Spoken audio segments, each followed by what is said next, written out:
Foreign Relations Committee will come to order, and I want to deal with two housekeeping issues if I could. I know we have a number of people here in the audience, some of whom sometimes like to express themselves.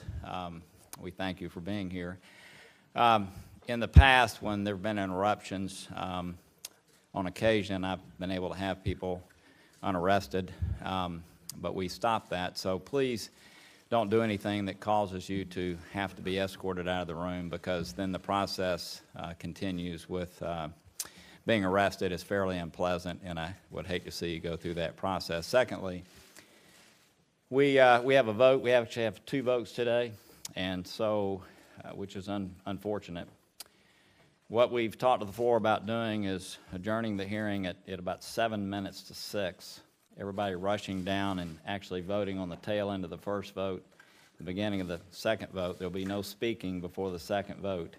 And then if we could hustle back and keep going. I know General Mattis, Mattis has a meeting he'd like to attend. I know others want to complete our work in an appropriate way. So with that, I'd like to thank Secretary Tillerson and Secretary Mattis for being with us today to share the administration's perspective on the authorizations for the use of military force. We are grateful to both of you for your service to our country and your willingness to come here again as we continue this critical discussion on behalf of the American people. Oversight and debate of the 2001 AUMF is something in which this committee has been engaged for as long as I've helped lead it, beginning as ranking member in 2013. At that time, many of us from both parties sought to craft a revised authority to enable the President to address the threats we face from terrorism while ensuring an appropriate role for Congress. When President Obama submitted an ISIS AUMF to Congress in February of 2015, our committee again held a hearing and debated the issue, but there was really no effort on the part of the White House to actually enact a new authorization. This year we've already held 2 full committee hearings on this important topic, a public hearing in June with private witnesses and a classified briefing with Secretaries Tillerson and Mattis in August, and we thank you for that. We've been working to schedule this public hearing since that time. Numbers of members both on and off this committee have raised questions about the executive's authorities with respect to war making, the use of nuclear weapons, and from a diplomatic perspective, entering into and terminating agreements with other countries. As I've mentioned publicly, this is the beginning of a series of hearings where our committee will also examine those issues. But today it's my hope we will remain focused on the topic at hand, the 2001 AUMF and the 2002 AUMF for Iraq. The President's de facto ability to initiate conflict has grown in an age of advanced technology, including the use of unmanned drones and war from a distance where large numbers of boots on the ground are not necessary to conduct a very significant military engagement. Examples of significant military actions by recent presidents relying solely on the Article II of the Constitution include airstrikes in Kosovo, regime change in Libya, and the April missile strike against the Assad regime in Syria. In his last War Powers Resolution letter to Congress, the President identified the following 19 countries where U.S. military personnel were deployed and equipped for combat: Afghanistan, Iraq, Syria, Yemen, Somalia, Libya, Kenya, Niger, Cameroon, Uganda, South Sudan, Democratic Republic of Congo, Central African Republic, Djibouti, Jordan, Turkey, Egypt, Cuba, and Kosovo. As this month's deadly attack in Niger proved, those forces can find themselves in combat at any moment. As our men and women in uniform continue to meet threats around the world, I hope that our witnesses can help us examine what the appropriate oversight role for Congress is and how we can work together to ensure that our nation's political leadership is meeting the responsibility to decide when and where our country uses military force. As I stated previously, In this hearing, we will focus primarily on the two current authorizations for the use of military force. Unfortunately, the use of lethal force against ISIS, Al-Qaeda, and other terrorist groups will remain necessary for the foreseeable future to prevent attacks against Americans and our allies. The President, just like President Obama, believes he has the legal authority he needs under the 2001 AUMF to fight ISIS, Al-Qaeda, and other terrorist groups. And I agree. I agreed with the Obama administration, and I agree with this administration that they currently have that authority.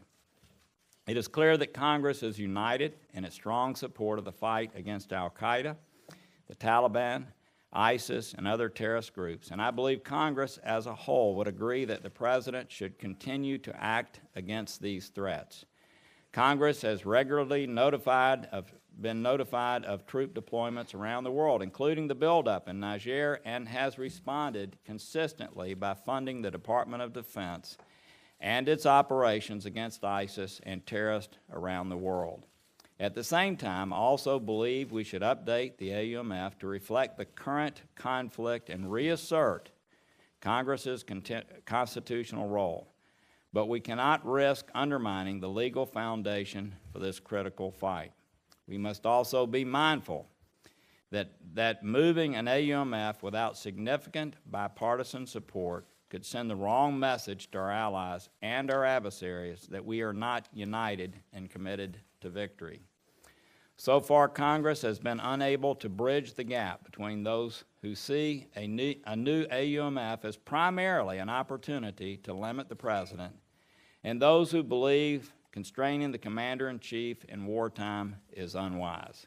And unfortunately, the inability to reconcile this divide without threatening the existing authorization has allowed the status quo to prevail. This committee has always recognized that we have a special responsibility to try to speak with one voice on foreign policy.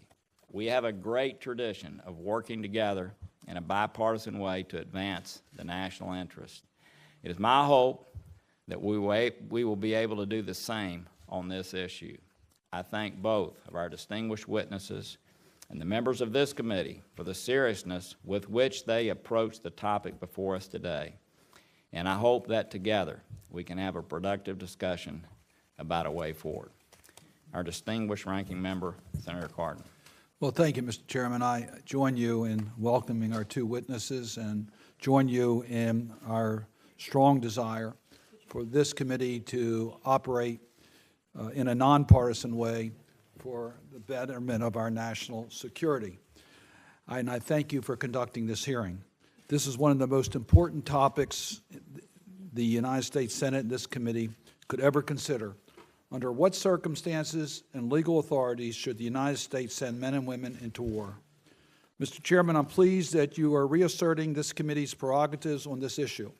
I hope that soon we will also be considering the repeal of the existing overextended authorizations for the use of military force from 9/11 and the Iraq War, and a new AUMF tailored to the current terrorist threats. America faces unprecedented crises around the world, from ISIS in multiple countries and al-Qaeda affiliates continuing to plot attacks against the United States, to a worsening nuclear crisis with North Korea, and a newly manufactured crisis with Iran. I am deeply concerned about President Trump's inclination to go to war rather than find diplomatic solutions to these crises. It seems we have U.S. troops deployed almost everywhere in the world.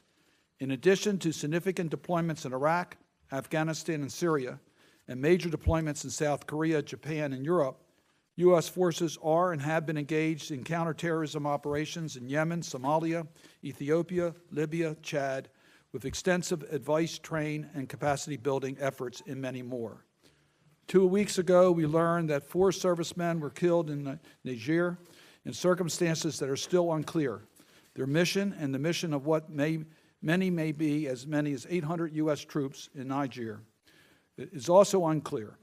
The loss of these 4 courageous soldiers, Sergeant LaDavid Johnson, Staff Sergeant Dustin M. Wright, Staff Sergeant Brian C. Black, and Staff Sergeant Jeremy W. Johnson, show the danger faced by men and women who are deployed around the world whether they are deployed with the expectation of combat or not. Our hearts are with the families of these soldiers. They serve their country courageously, and their families deserve the respect and appreciation that all men and women should receive after losing a loved one. During this hearing, I'm going to be asking the witnesses some specific questions about the Niger incident, the mission these soldiers were performing, and the legal authorities for their deployment. That's our responsibility, this committee's responsibility. If our witnesses are unable to answer these in open hearings, then I'm going to ask that you return to provide this committee a classified hearing. I think that we and the American people are now asking, if the United States is fighting and dying in Niger, where else are U.S. forces put in harm's way? Some information has been provided to the Congress on this issue, including the June 27 notice to Congress that the chairman referred to. But there has been inadequate explanation of what activities are actually being done and under what legal authority. That is this committee's responsibility to deal with the authorization. Protecting the American people from terrorism stemming from threats around a world is certainly important, but I think there needs to be more public discussion and light on these activities, because I do not think the American people want the United States conducting a global, endless shadow war under the radar, covert, and beyond scrutiny. There have been developments since this committee last conversation on this topic with the secretaries in August. First, ISIS control of contiguous territories in Iraq and Syria have been broken, with hundreds of ISIS fighters killed and hundreds more surrendering. Second, the crisis with North Korea has gotten worse, with North Korea testing both the ICBM with the ability to reach the United States and thermonuclear device amid a bitter war of words and threats between President Trump and Kim Jong-un. Third, President Trump has even threatened the use of military options in response to the crisis in Venezuela. And finally, I'm aware that we cannot discuss all the aspects of the use of the authorization for military force in this meeting. The Foreign Relations Committee has jurisdiction over the AUMF and security assistance in the Senate and an obligation to provide oversight as to how they can be used. Secretary Mattis and Secretary Tillerson, I will be asking you to commit to come up shortly to this committee and brief us in a classified setting on the use of the 2001 AUMF, including for counterterrorism purposes. As I said at our hearing in June, the 9/11 and Iraq AUMF have now become mere authorities of convenience for presidents to conduct military activities anywhere in the world. They should not be used as the legal justification for the administration's military activities around the world. I am not convinced that the evolving threat of ISIL to the United States and to our friends and allies necessitates committing more of our brave men and women to ground combat operations, and certainly not under the rubric of the 9/11 AUMF against al-Qaeda for their attacks in Washington and New York. I'm going to repeat one more time for the record what that says. The 2001 AUMF said the President is authorized to use all necessary and appropriate force against those nations, organizations, or persons he determines planned, authorized, committed, or aided the terrorist attacks that occurred on September 11, 2001, or harbored such organizations or persons in order to prevent any future acts of international terrorism against the United States by such nations, organizations, and purposes. As one who voted for that AUMF when I was in Congress in 2001, I never intended, and I think all of us never intended, it would still be used today to justify the use of military force against ISIS. I just want one last point, if I might, Mr. Chairman, and that is, I think it's very clear that under this authorization, there is no authorization for the use of military force against North Korea unless there's absent an imminent attack upon the United States or upon forces or allies in this region. I'd be interested in hearing the Secretary's belief as to what authorizations exist today for military operations against North Korea. Finally, it's important for Congress to better exercise its oversight over the use of force now. The United States has relied for too long on military force as the first response to the problems of terrorism, insurgency, and instability abroad.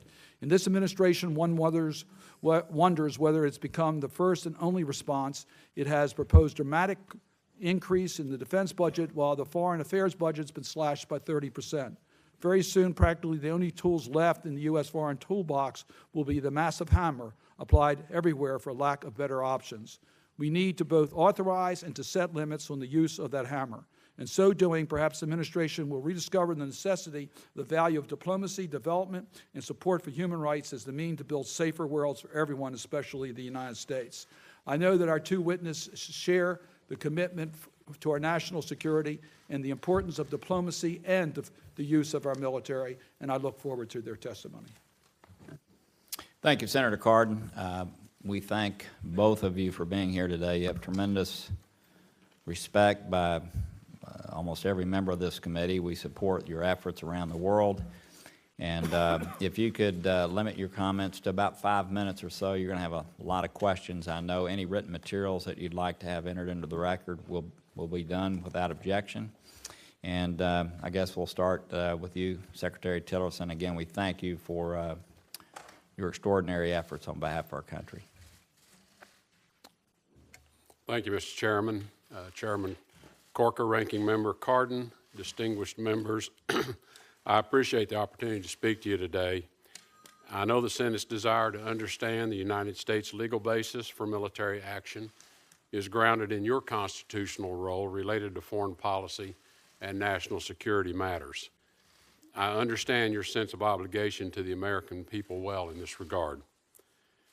In the 2001 Authorization for Use of Military Force, or AUMF, Congress authorized the President to, quote, to use all necessary and appropriate force against those nations, organizations, or persons he determines planned, authorized, committed, or aided the terrorist attacks that occurred on September 11, 2001, or harbored such organizations or persons. Congress granted the President this statutory authority, quote, in order to prevent any future acts of international terrorism against the United States by such nations, organizations, or persons. The 2001 AUMF provides statutory authority for ongoing U.S. military operations against al-Qaeda, the Taliban, and associated forces, including against the Islamic State in Iraq and Syria, or ISIS. The administration relies on the 2001 AUMF as a domestic legal authority for our own military actions against these entities, as well as the military actions we take in conjunction with our partners in the coalition to defeat ISIS. The 2001 AUMF provides a domestic legal basis for our detention operations at Guantanamo Bay, where the United States currently detains members of al-Qaeda, the Taliban, and associated forces. The 2001 AUMF also authorizes the use of necessary and appropriate force to defend U.S., coalition, and partner forces engaged in the campaign to defeat ISIS in Iraq and Syria. In Syria, the efforts of the U.S.-led coalition are aimed at the defeat of ISIS. The United States does not seek to fight the Syrian government or pro-Syrian government forces. However, the United States will not hesitate to use necessary and proportionate force to defend U.S., coalition, or partner forces engaged in the campaign against ISIS. The President's authority to use force against ISIS is further reinforced by the authorization for use of military force against Iraq, or in more plain terms, the 2002 AUMF. In addition to authorities granted to the President by statute, the President has the power under Article 2 of the Constitution to use military force in certain circumstances to advance important U.S. national interest, including to defend the United States against terrorist attacks. As an example, President Reagan relied on his authority as Commander-in-Chief in 1986 when he ordered airstrikes against terrorist facilities and military installations in Libya following a terrorist attack by Libya in West Berlin, which killed and wounded both civilians and U.S. military personnel. The United States has the legal authority to prosecute campaigns against the Taliban, al-Qaeda, and associated forces, including ISIS, and is not currently seeking any new or additional congressional authorization for the use of force. The 2001 AUMF remains a cornerstone for ongoing U.S. military operations and continues to provide legal authority relied upon to defeat this threat. However, should Congress decide to write new AUMF legislation, I submit to you several recommendations that the administration would consider necessary to a new AUMF. First, a new AUMF authorities must be in place prior to or simultaneous with the repeal of old ones. Failure to do so could cause operational paralysis and confusion in our military operations. Diplomatically speaking, it could cause our allies in the global coalition to question our commitment to defeating ISIS. And potential repeal of the 2001 AUMF without an immediate and appropriate replacement could raise questions about the domestic legal basis for the United States' full range of military activities against the Taliban, Al-Qaeda, and associated forces, including against ISIS, as well as our detention operations at Guantanamo Bay. Second, any new authorization should not be time constrained. Legislation which would arbitrarily terminate the authorization to use force would be inconsistent with a conditions-based approach and could unintentionally embolden our enemies with the goal of outlasting us. Any oversight mechanism in a new AUMF also would have to allow the United States the freedom to quickly move against our enemies without being constrained by a feedback loop. Third, a new AUMF must not be geographically restricted. As is the case under the current AUMF, the administration would need to retain the statutory authority to use military force against an enemy that does not respect or limit itself based on geographic boundaries. As ISIS's fraudulent caliphate in Iraq and Syria has crumbled, it has tried to gain footholds in new locations. As was discussed with the Senate during a closed Defeat ISIS briefing in July, the United States has a limited military presence in the Lake Chad Basin to support partners, including France, in their counterterrorism operations in the region. This information is also being conveyed to you in multiple periodic reports submitted to Congress consistent with the War Power Resolution. The collapse of ISIS's so-called caliphate in Iraq and Syria means it will attempt to burrow into new countries and find new safe havens. Our legal authorities for heading off a transnational threat like ISIS cannot be constrained by geographic boundaries. Otherwise, ISIS may reestablish itself and gain strength in vulnerable spaces. The United States must retain the proper legal authorities to ensure that nothing restricts or delays our ability to respond effectively and rapidly to terrorist threats to the United States. Secretary Mattis and I, along with the rest of the administration, are completely aligned on this issue.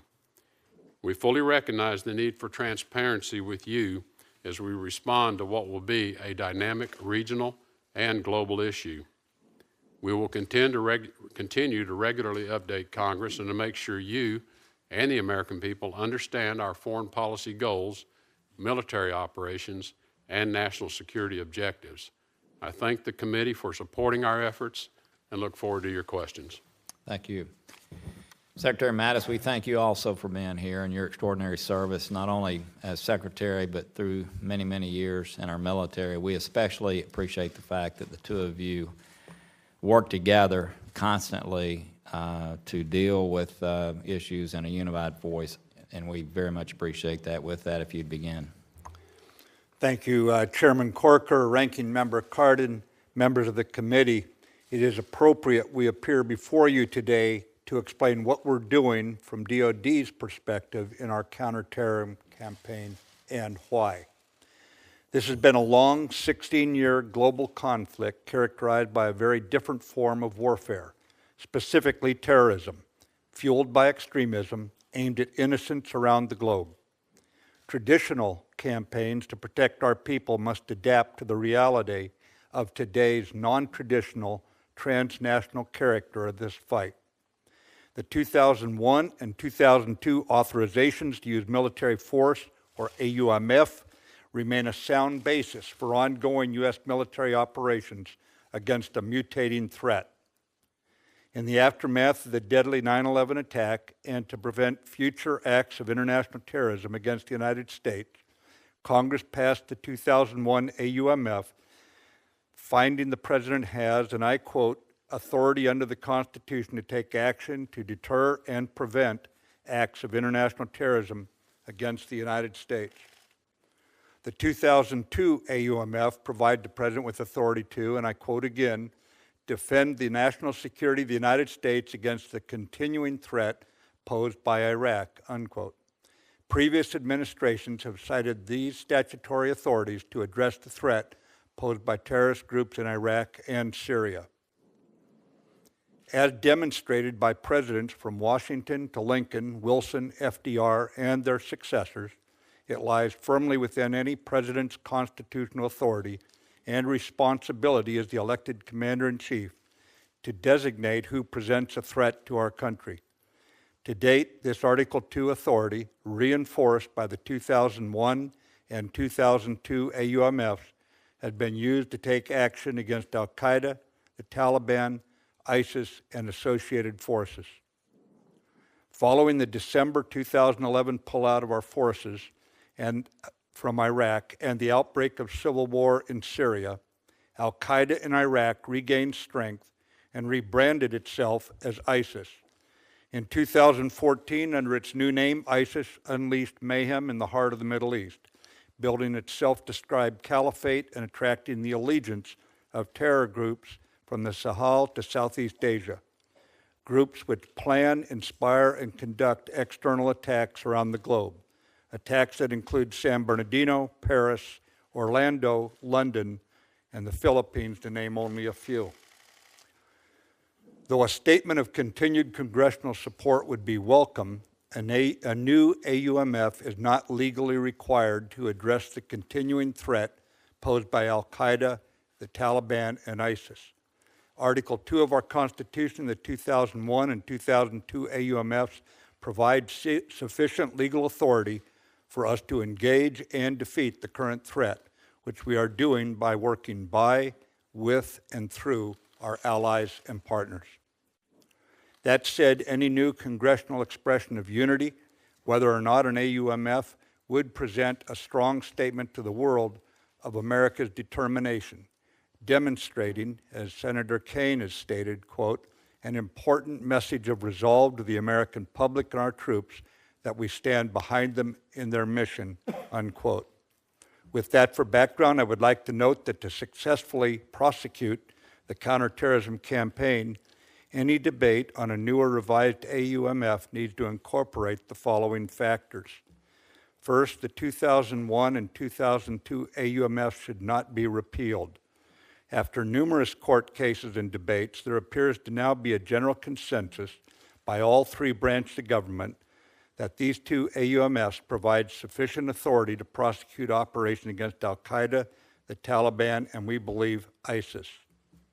Repealing the 2001 and 2002 AUMFs would only cause unnecessary policy and legal uncertainty, which could lead to additional litigation and public doubt. The uncertainty accompanying that situation could only signal to our enemies and our friends that we are backing away from this fight. It would stall our operations, immediately reduce Allied commitments and support, and create significant opportunities for our enemies to seize the initiative. Additionally, repealing the AUMFs without new authority would deprive us of the ability to detain dangerous enemy combatants who could then be released to fight again. Second, any new AUMF must not be time restricted.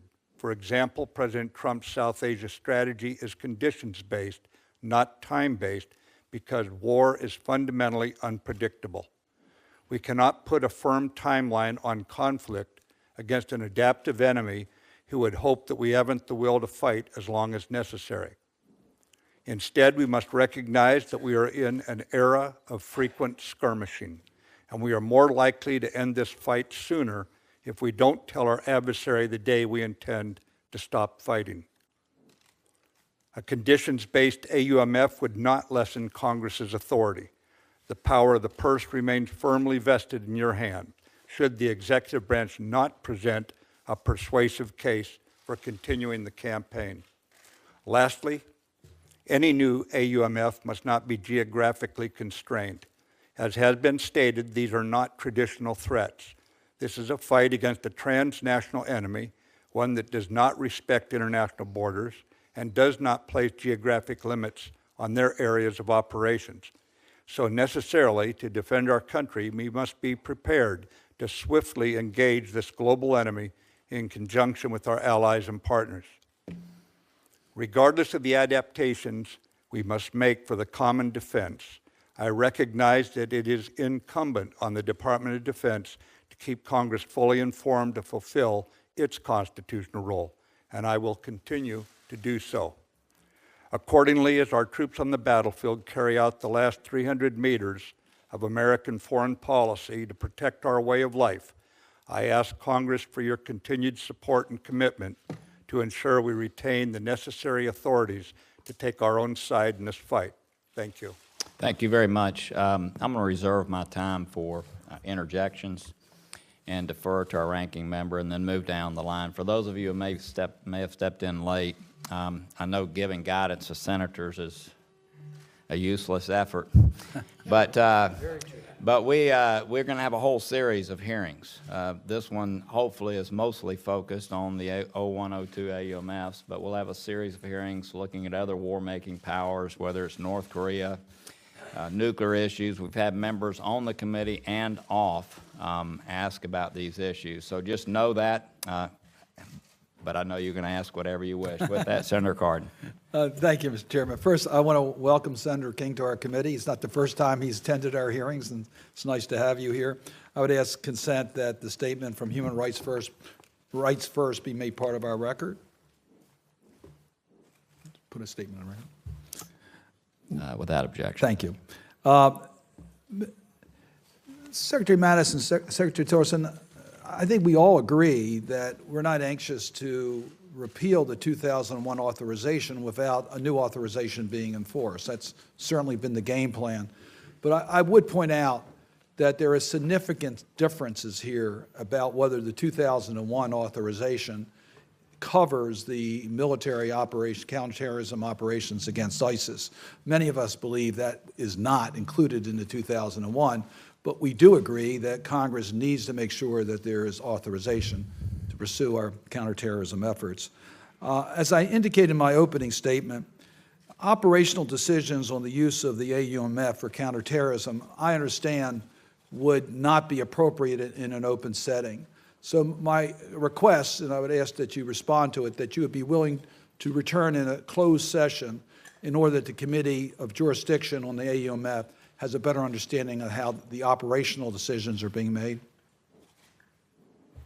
Certainly, Senator. Thank you. Absolutely, sir. I appreciate that.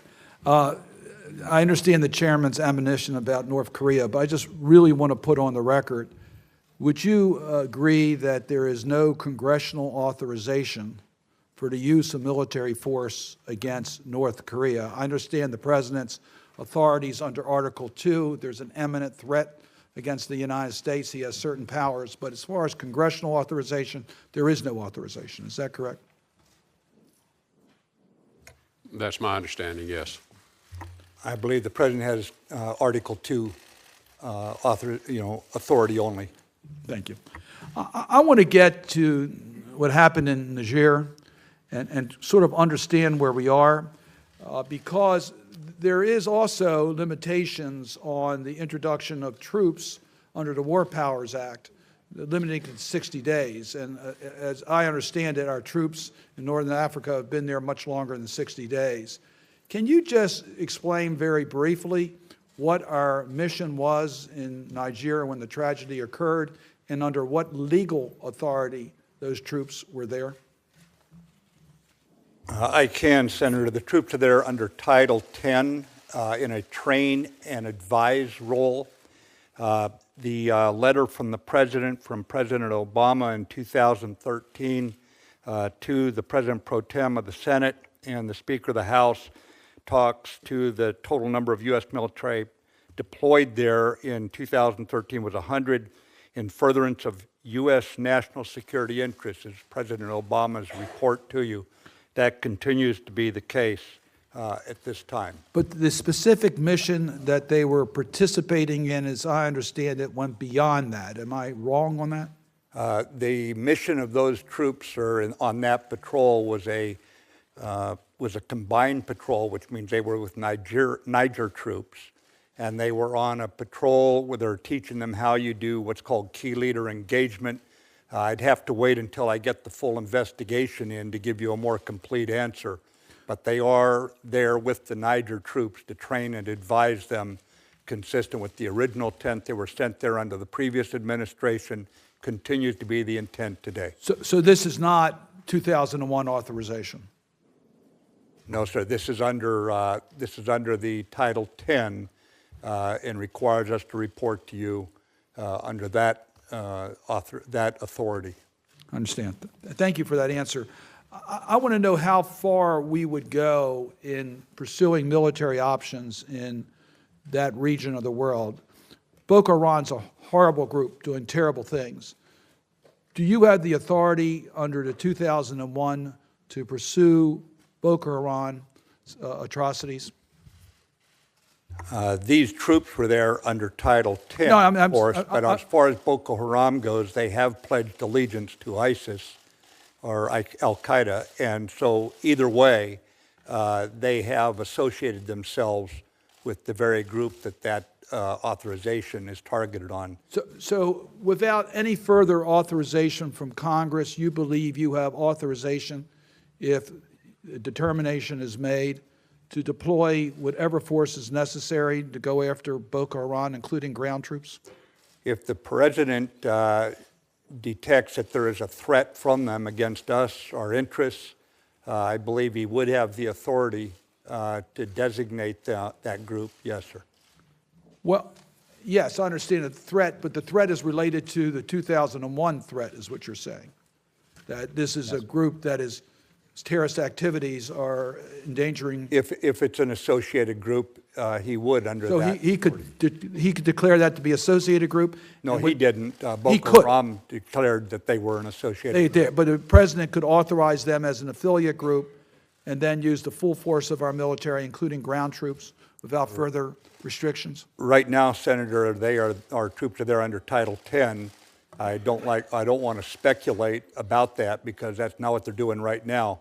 I'd have to go back and study it, but I believe a group that declares its allegiance to either Al-Qaeda or ISIS would then be part of Al-Qaeda or ISIS, yes. Yeah, but my question really is related to how far he could commit our military to these types of campaigns.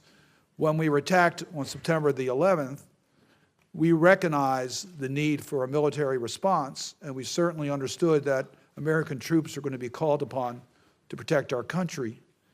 I'm not sure that Congress envisioned that we would have the potential of ground troops in Northern Africa in combat missions. And if I understand you're saying, unless we modified this AUMF, you would feel that you have adequate authorization to commit American ground troops in Northern Africa.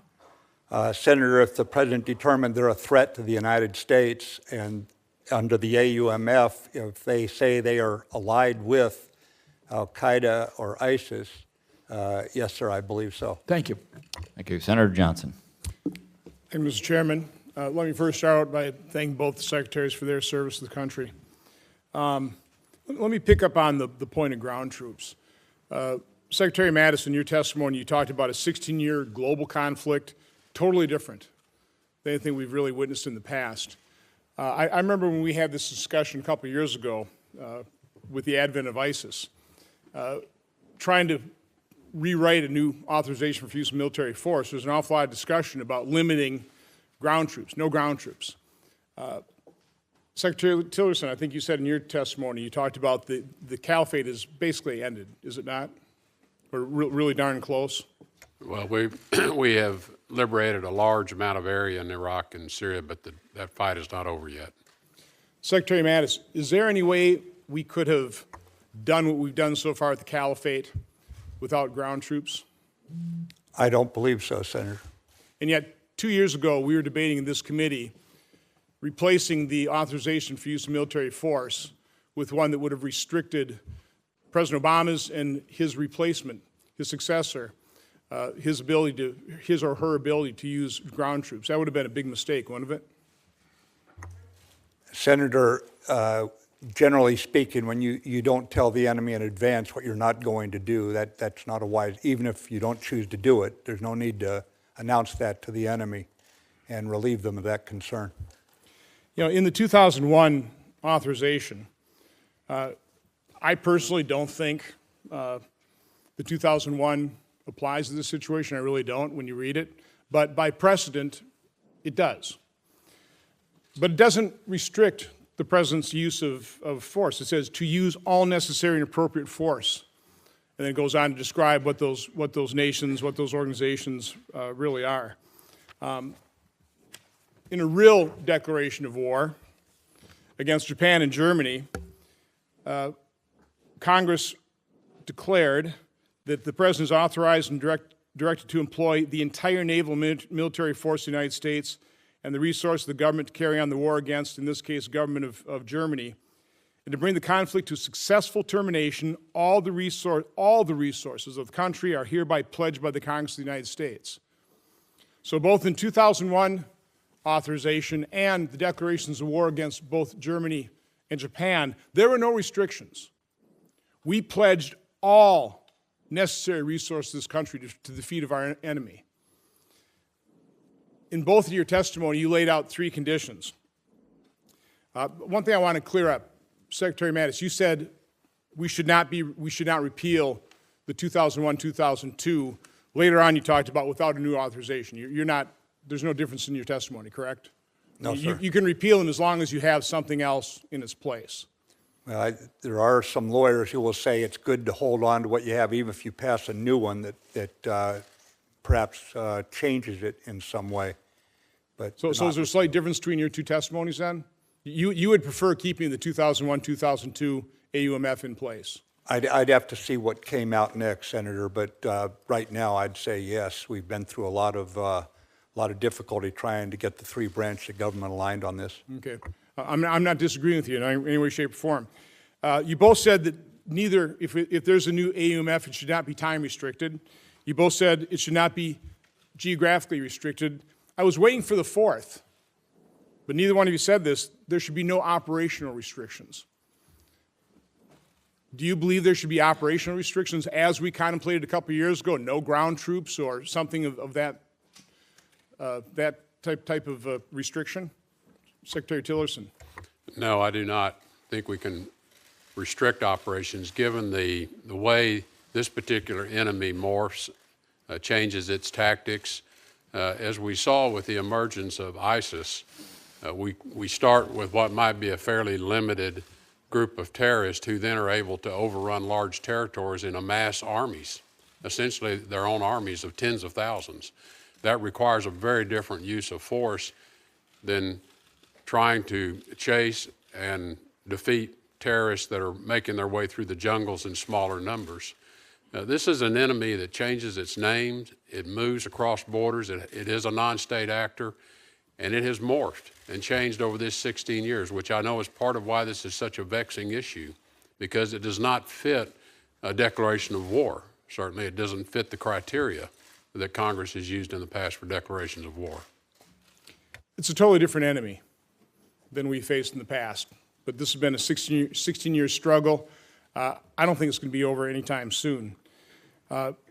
Secretary Mattis, can you describe what has changed in the change of the administration that has allowed us to defeat the caliphate in relatively short order compared to what had been happening the previous 2 years? Senator, what we did was we changed the tactics. We accelerated the number of partnered units that had American forces with them, not to do the fighting, but to call in air support.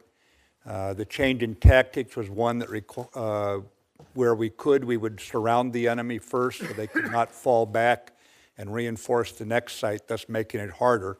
And you saw the surround tactics used in Mosul, in Tal Afar, in Tabqa, in Raqqa. And those are the big changes, sir, as we accelerated the campaign, but also lessened the chance that foreign fighters could escape to return home or to reinforce the next position. Would you say it's true that we've allowed the commanders on the ground to make the decisions to defeat the enemy rather than direct them here from Washington, D.C.? I have delegated authority to the appropriate levels, yes, sir. Both of you seem to indicate that continued congressional support would be welcome if it was a statement of unity. But it has to be an authorization that does not restrict the military's ability to defeat our enemy. Is that correct? That is correct. I agree, Senator, assuming strong and very robust feedback loops to the Congress to keep you fully informed. I have no further questions. Again, thank you for your service. Thank you, Senator Udall. Thank you, Mr. Chairman, and thank you both for your service, and thank you for being here today. Secretary Mattis, the existence of multiple local militia forces in Iraq remains a major problem as ISIL is driven out. Kurdish aspirations of nationhood may be just the tip of the iceberg, and I'm concerned we're ending up on multiple sides of a complicated conflict in a post-ISIL Iraq and Syria. How many different groups are the Department of Defense advising and assisting in Iraq? Sir, we advise and assist the Iraqi security forces only in Iraq, and I would just mention that Secretary Tillerson just returned from there, and this issue was brought up with the Prime Minister. If you would say anything, Mr. Secretary. Yes, the Prime Minister is asserting authority himself over other various militias, including Popular Mobilization Forces, the PMF, which are by and large Iraqi forces. They are Iraqi citizens who are fighting under militia arrangements, including the Peshmerga forces of Kurdistan during the war to defeat ISIS, to liberate Mosul, to liberate large parts of Nineveh and other provinces. These forces put themselves under the command of Prime Minister Abadi. So there are multiple forces, but I think, as the Secretary indicated, our support is through the Iraqi forces working with Prime Minister Abadi and his authorities. Yeah, I'm glad you brought that up because Secretary Tillerson, it was reported that the Iraqi Prime Minister was pretty blunt in his response about Shia Iranian-backed militias in Iraq, stating that they are already home and they're not going anywhere, and that maybe U.S. forces should leave. If U.S. forces are told to leave, will we depart Iraq or will we stay uninvited as our forces are doing in Syria, and under what legal authority will they remain? Senator, the Prime Minister, I never heard the Prime Minister say U.S. forces should leave. What he did clarify is that, as I said, many of the PMF forces are Iraqi Shia forces, so they are Iraqi citizens.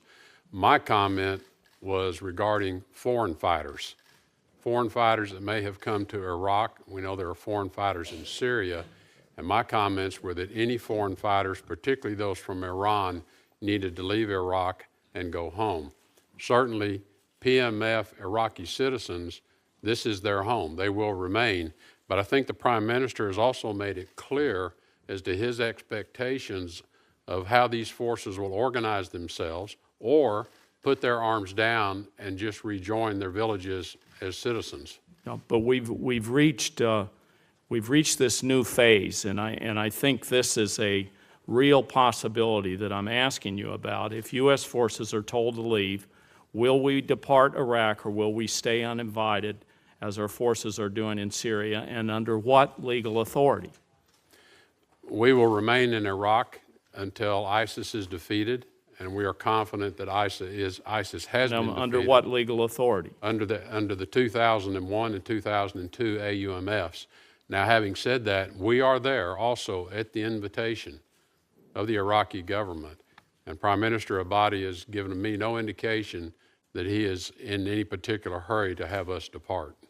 So, Secretary Mattis and Secretary Tillerson, do you agree with the assertion that this fragmentation of security forces will pose difficulties to the Iraqi government maintaining order in areas that the U.S. government recently regained control of? What is your advice to ensure that these areas do not see resumed sectarian violence now that the fight with ISIL is nearly over? And does this necessitate U.S. troops on the ground? Senators, areas have been liberated, we are working with the coalition partners and with the United Nations and other non-governmental organizations to create stability around liberated cities in particular, as well as villages. And that means having the military forces, the armies, pull back out of the villages, allow our coalition to enter those villages, undertake demining of the villages so that it's safe for people to return, and then begin the process of training local, basically police forces. And we have a number of coalition partners that have undertaken that activity. So as we are liberating areas, we are preparing security forces, local security forces, to transplant the military forces. Prime Minister Abadi made this direct observation to me. He said, I have to get my armies out of the cities. They're not policemen. They're not trained to be policemen, and they're not equipped to be policemen, and I have to replace them with trained security forces to carry out police activities and provide security for the civilians as they return. There's a lot of work to do to stabilize these areas, but that is how we will lock in the military gains that have been achieved with the liberation. Secretary Mattis, do you have a comment on that issue? It's the Iraqi forces and, operating under Prime Minister Abadi that have liberated these areas. It's not any other armed groups. Now, there are PMF forces that are engaged with them, but he has insisted that they fall under the authority of his field commanders. That is being imperfectly done. I wouldn't say it's happening in all cases, but you have seen the successes enjoyed so far. And we are moving now against Al-Qaim with Iraqi forces to restore the border against Syria. So you see it unfolding in that direction. The next step is exactly what the Secretary of State has laid out. Thank you both. Thank you, Mr. Chairman. Thank you. I think Senator Flake, you're next. If it's okay, maybe we'll go with about 3 minutes of your questions and then come back and you can resume if that's okay. All right. That's fine. Okay. Thank you, Mr. Chairman. Thank you for being here. I think that here, in the Senate, we aspire to be more than just one cog on a feedback loop. This is the body with Article 1 authority to declare war and to authorize the use of military force. I understand the importance in looking at your 3 items that shouldn't put a new AUM in place, or shouldn't repeal the old one until a new is in place. No time constraints, we'll get to that in a second, not geographically limited, and the AUMF that Senator Kane and I have introduced, the bipartisan AUMF, I think meets the conditions of the 1 and 3. But number 2, with regard to time constraints, anybody want to hazard a guess of how many in this body, right here, in the Senate Foreign Relations Committee, were in the Senate when the 2001 AUMF was passed? Not one. Not one member of this panel was in the Senate when the 2001 AUMF was passed, or the 2002 for that matter. 7 of us were in the House during that time and voted on it, but not one has had the opportunity to weigh in on it 16 years later. I would argue that the concern about giving our adversaries notice that we have to vote on something may be an issue, but it's overwhelmed in a big way by not having Congress buy in and not having us have skin in the game. It simply allows us to criticize the administration, Republican or Democrat, if we don't like what they're doing, because we haven't weighed in. We haven't said our piece. We haven't voted on this. So I would simply say that any concern about having to come back, we have a 5-year sunset on ours, 5-year. That's pretty long. But Congress needs to weigh in. We have to make sure that our adversaries and our allies, and most importantly, our troops, know that we speak with one voice. And so I hope that as we go along, we can talk about the relative importance of signaling that we might leave or might not finish, and not having Congress weigh in at all, and go for 16 years before we actually weigh in or have any skin in the game. We, as I said, ought to aspire to be more than just part of a feedback loop. Article 1 authority is more than that. So with that, I'll hold back and. Thank you, Bertie. If you'll keep 4 minutes and 15 seconds on Senator Flake's time, if we could all sprint over and sprint back, you'll start again as soon as we get back, and we'll recess for about 14 minutes, I hope. Thank you. You're welcome to come into the back or do whatever.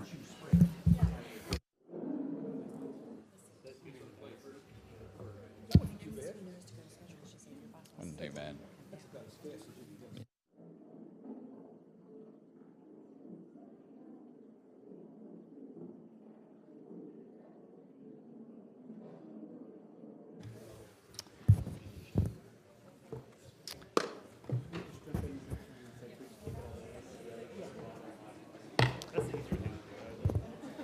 Senate Foreign Relations Committee is now coming back out of recess. As with the Senate, we had one member who kind of lollygagged around and took a little longer than we thought. It's the story of the United States Senate, but we're glad to be back in session. Senator Flake, if you will, continue continue your work. Thank you, Mr. Chairman. We talked a little before the break about reasons we need an AUMF, and I mentioned how few people were actually here. Nobody on this panel voted in the Senate on the AUMF.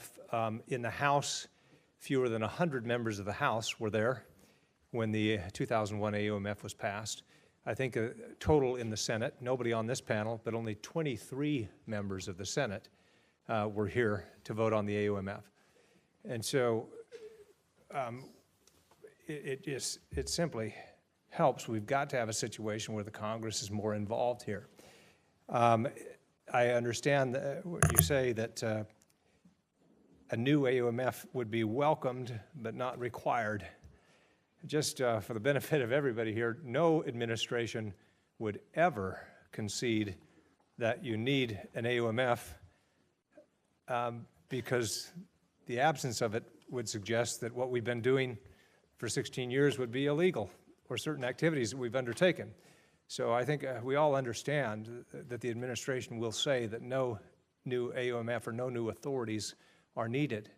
But whether or not they are needed to provide a legal basis, they're certainly needed politically.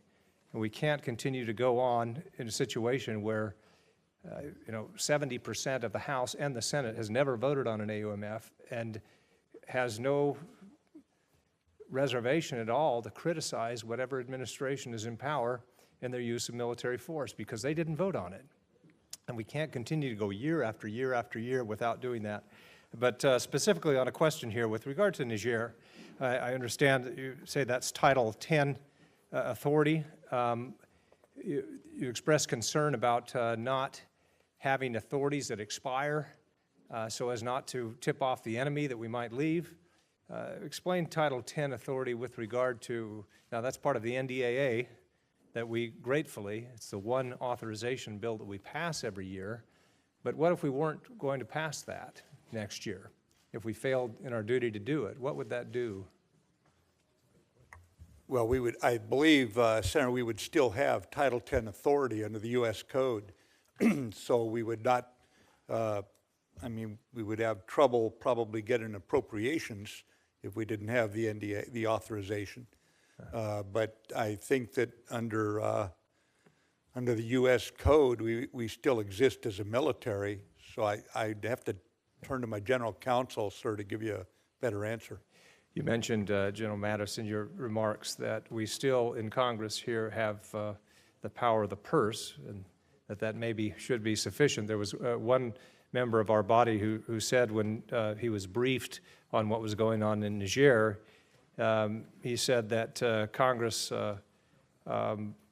we would need to decide whether or not we want to authorize this operation through the appropriations process.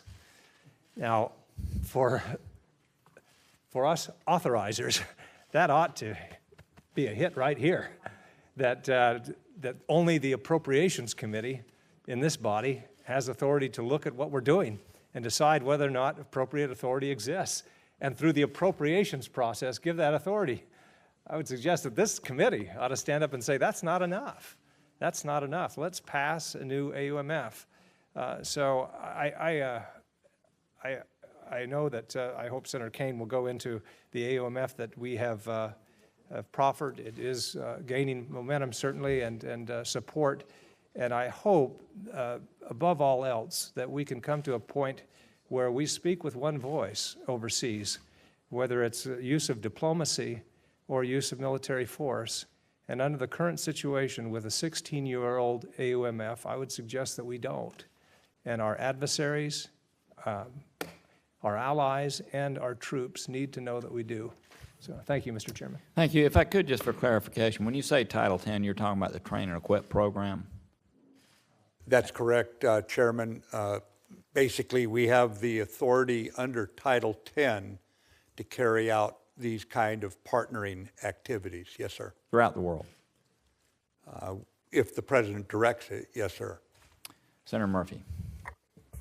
Thank you very much, Mr. Chairman. Thank you both for being here. You're both patriots, and thank you for your service to the country. I want to maybe get back to this question of exploring the limits of that Title 10 authority, but I wanted to build upon a question preview that Senator Cardin referenced, and that's on the existing authorities in North Korea.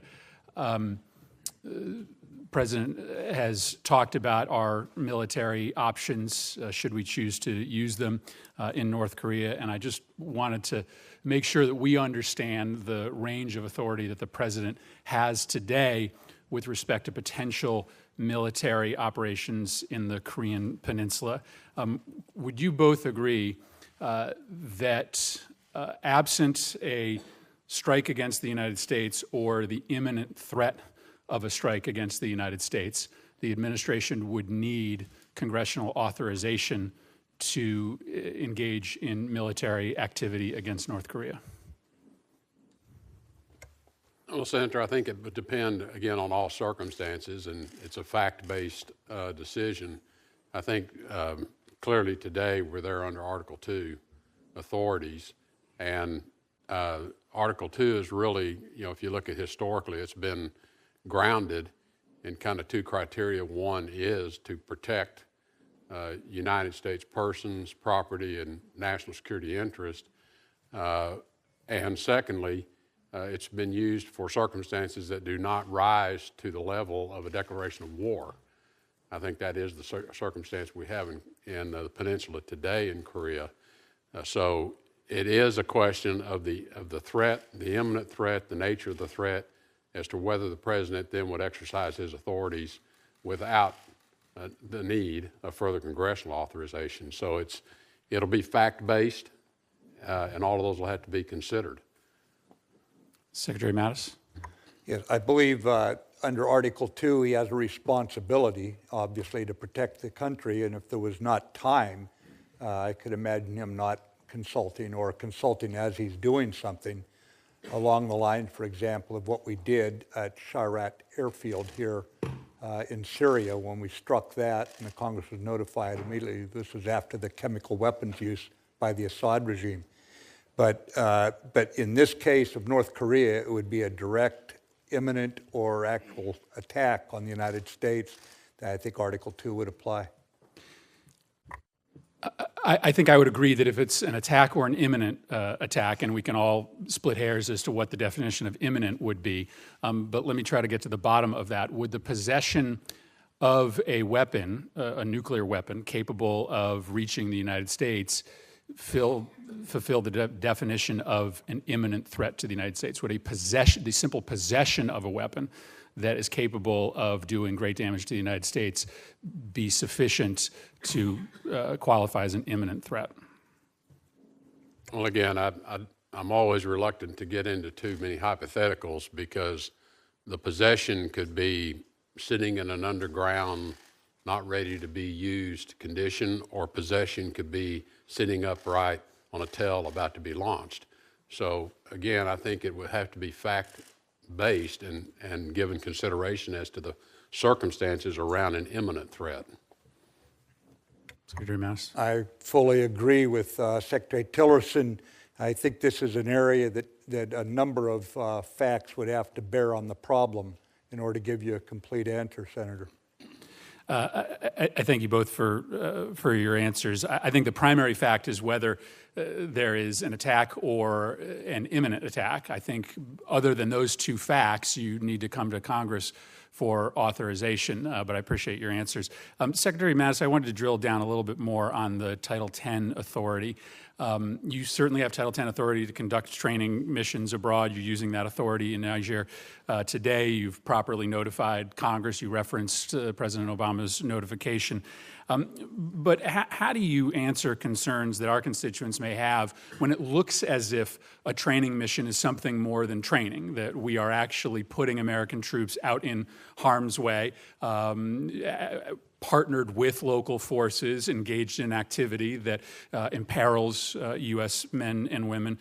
To many folks, this didn't look like a training mission. It did look like we were side by side with domestic forces, but we were actually helping them carry out pretty critical mission components.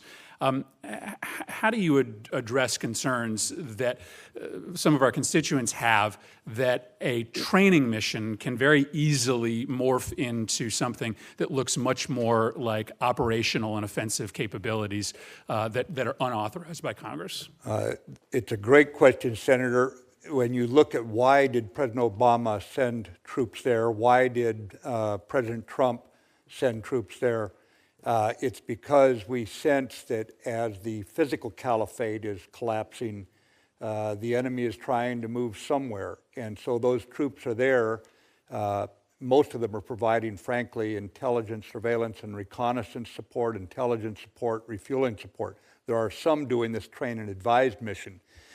In this case, we're trying to build up the internal defenses of another country so they can do this job on their own. The French have carried the burden for this, have taken severe casualties at times in this mission. We're supporting them. But in this case, since April, I believe, and we'll get the specific numbers once the investigation comes in, over 24 patrols in this area with no enemy contact. I think it was reasonable to think they could go out and continue training these troops without the idea they're going into direct combat. But that's not a complete answer. I need to wait until I get the investigation to fully appraise you. But you referenced the falling apart of the caliphate at the beginning of that answer, and so that suggests that this might not be a Title X authority mission. This might be a 2001 AUMF mission, and if that's the case, then, okay, you're not saying... I misled you then. Okay. This is a Title X train and advise, and we're trying to prepare them if, as the caliphate falls apart, their country comes under attack so they can defend their own population. You'll remember Boko Haram nearby and the 276 girls they kidnapped. This is a real problem up in that region, and we're trying to get them in a position where they can defend themselves and do it according with law of armed conflict in a very complex environment. This is tough training, sir. Thank you very much. Senator Young. Thank you, Chairman. Secretary Mattis, you said in the past, you said again here today, that a new AUMF by this Congress would send a message of resolve to our troops and to our enemies. I absolutely agree with that. I'd like to get into the law, though, the legal components of this. Legally, there are at least one, it seems, would have to make, concede that there's a principle, there's a logical argument that the 01, 02 AUMFs don't apply or now have a highly attenuated application to current circumstances. 2001 AUMF was in response to 9/11. It was directly in response to 9/11, albeit written broadly. 2002 AUMF was directed against the Saddam Hussein regime. In fact, it was invoked here today, but the language of that AUMF says a threat posed by Iraq. And then in 2014, ISIS leadership, al-Baghdadi, actually disavowed very publicly any association with al-Qaeda. Secretary Mattis, you indicated that a terrorist group, I think it was Boko Haram, but a terrorist group was covered by the 01 AUMF because they swore allegiance to al-Qaeda. Now, by that same logic, if ISIS broke with al-Qaeda, why would the 2001 AUMF apply to the fight against ISIS? Yeah, Senator, what we've seen is these groups come apart, go back together. They change their names as often as a rock and roll band. They're keenly aware that they've got They've got certain legal strictures on our side that they can take advantage of. We call it lawfare, where they actually use our laws against us. We've seen it. We read their mail. We know what they're thinking in many cases. It is an associated group because if you look at the photographs we have from intelligence that shows who is leading in Baghdadi's outfit, there's a remarkable resemblance to other photographs we have under al-Qaeda in Iraq. So when the same group in the same area seems to be spawning from the same people, a disavowal is something that's of interest, but it's not necessarily compelling, especially since they seem to have many of the same tenets to their ideology as the group they disavow, and I'm not sure I would call them highly attenuated in that circumstance. That's my characterization. No, I respect understand. yours, Yes, sir. Mr. Secretary. So it seems like these arguments could be made both ways. They sworn allegiance, therefore they are covered by the AUMF.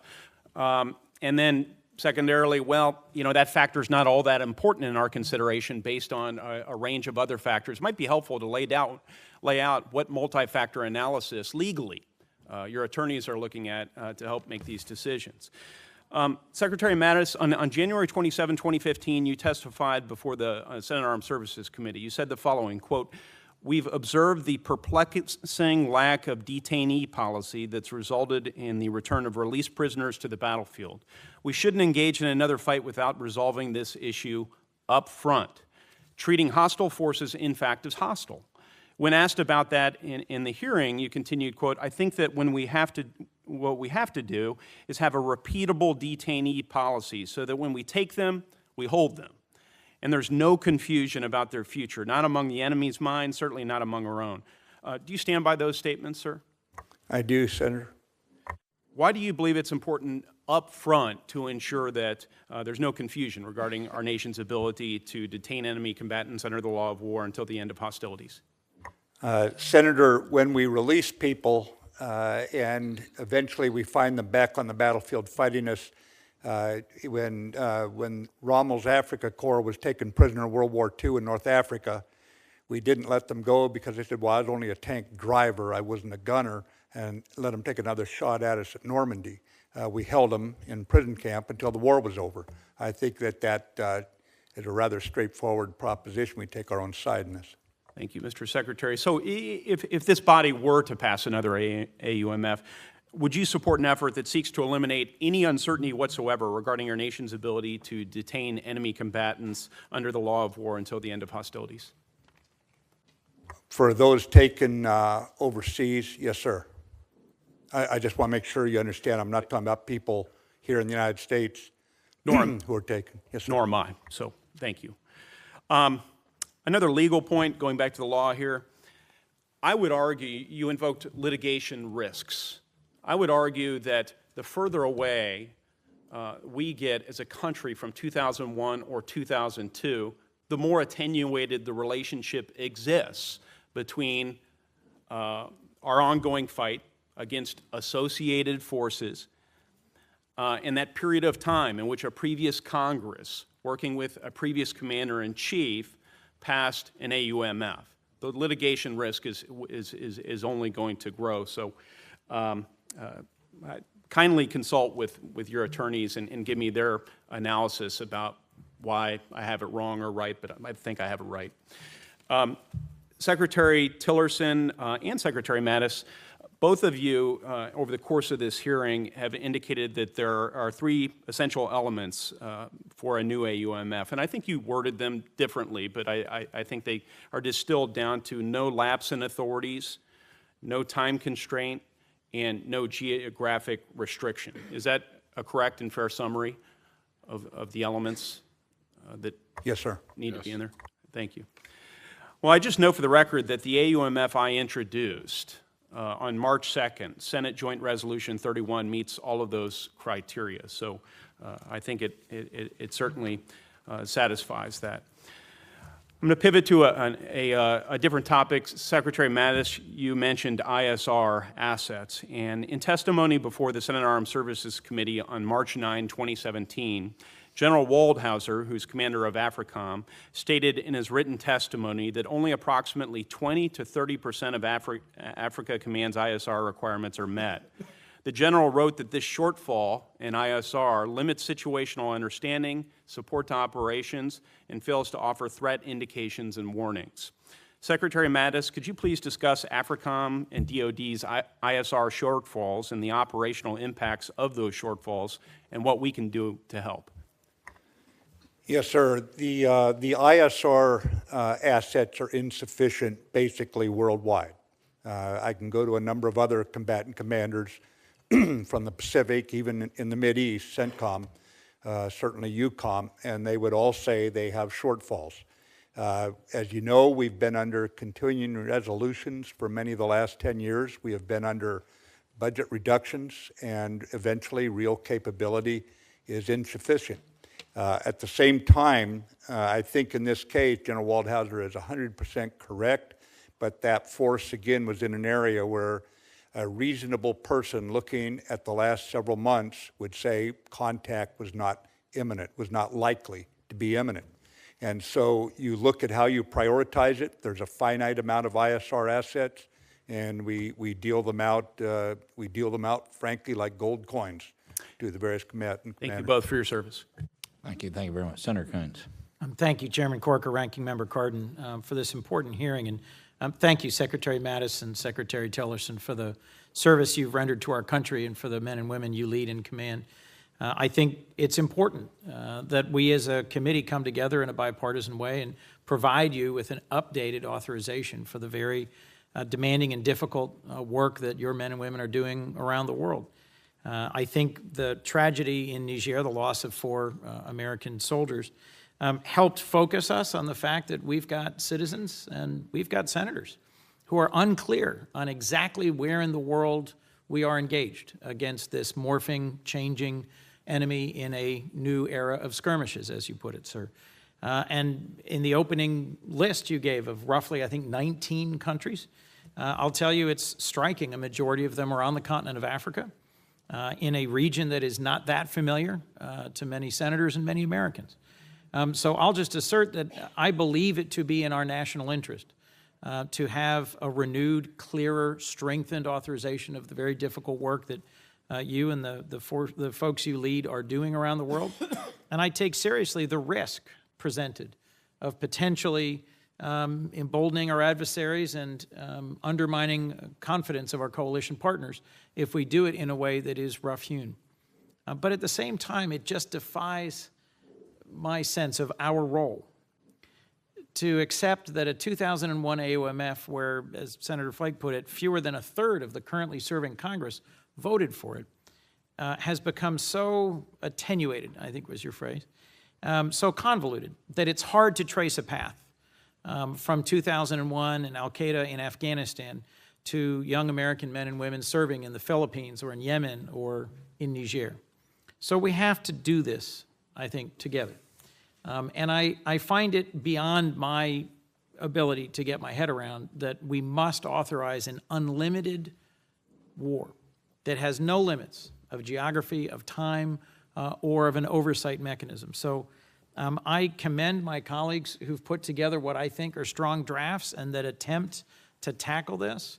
And I frankly think on both sides we're going to have to make concessions in order to provide our warfighters and our diplomats with the authorization that makes it clear what we intend to do and for how long we intend to do it. I think that strengthens our country. I think that shows democracy at work, but it also means we're going to have to take some risks. Talk to me, if you would, for a moment about how we make sure that our citizens, that our senators, know where we are fighting beyond the current system of notification, because I think it is not fully effective. And what do you think is the appropriate level of public transparency for military deployments outside of areas of active hostility? Is it helpful? Is it important? And how do we strengthen accountability to the Senate and the public of where we're deployed, and what are the limits on that? Senator, I would just say that in my department's case in FY16, we submitted 901 reports to the Senate, which for the number of days you're in session is about 6 a day. It has been added in FY17, another 175, so we'll be submitting 7 reports a day. Under the War Powers Resolution notification that comes in, Niger has been reported every 6 months under the previous administration, as well as under our current administration.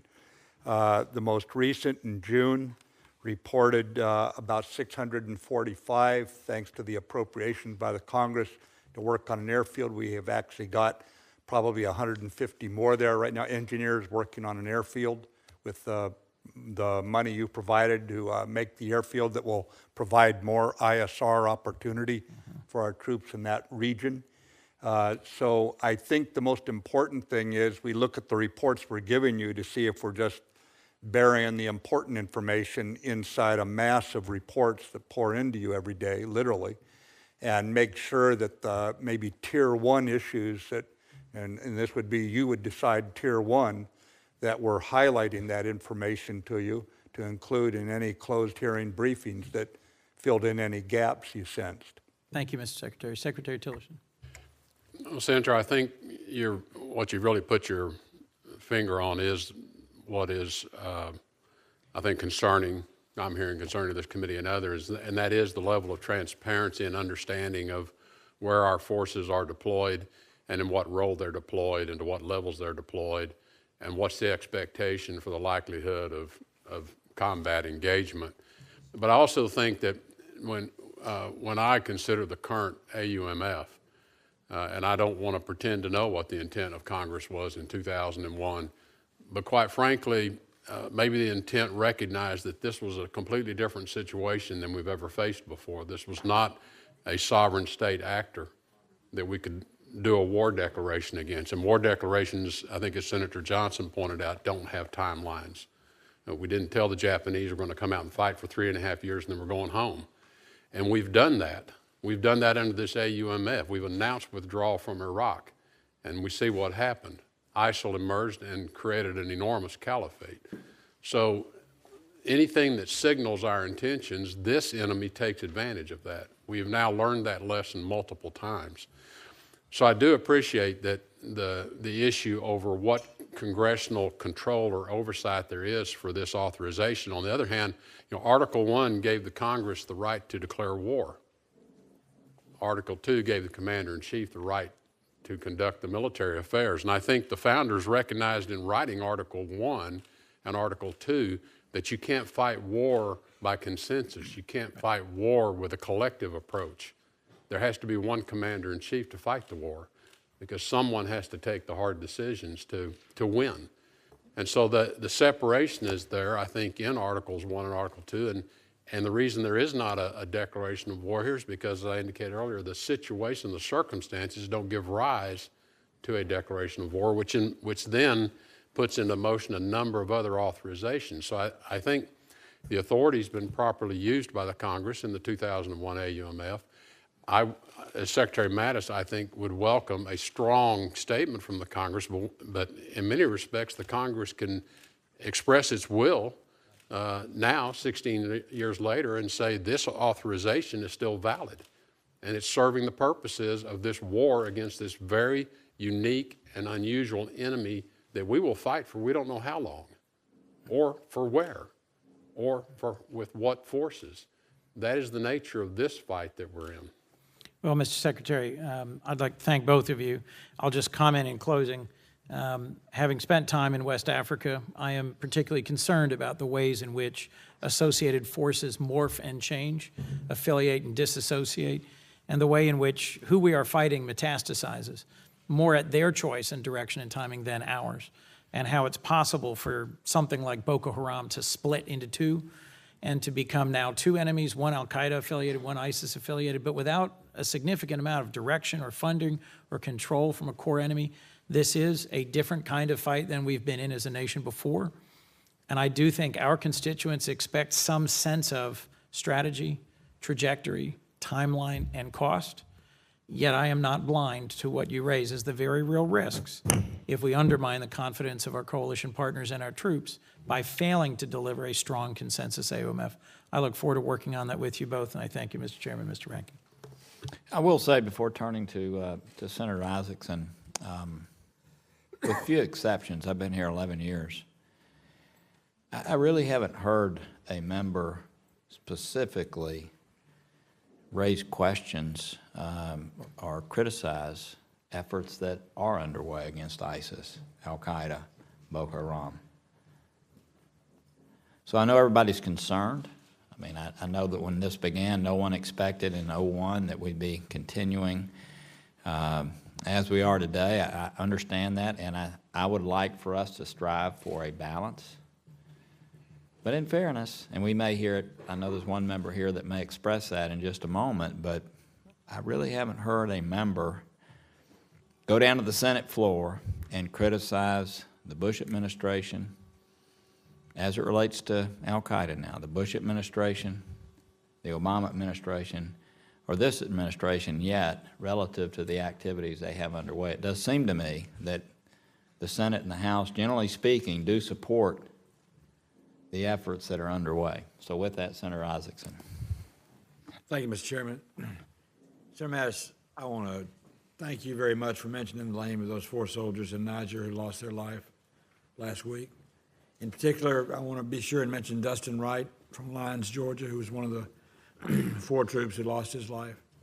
I want to thank you and repeat what was told to me in a Kroger grocery store in Marietta, Georgia this past weekend when I was home, about a lady who came up whose son is in the United States Army, volunteered for the United States Army, is overseas now. She talked about how proud she was for him to be serving under people like you and the leadership we have in our country. So I want to thank you from the bottom of my heart for that, but also tell you that's what the people on the streets are telling me.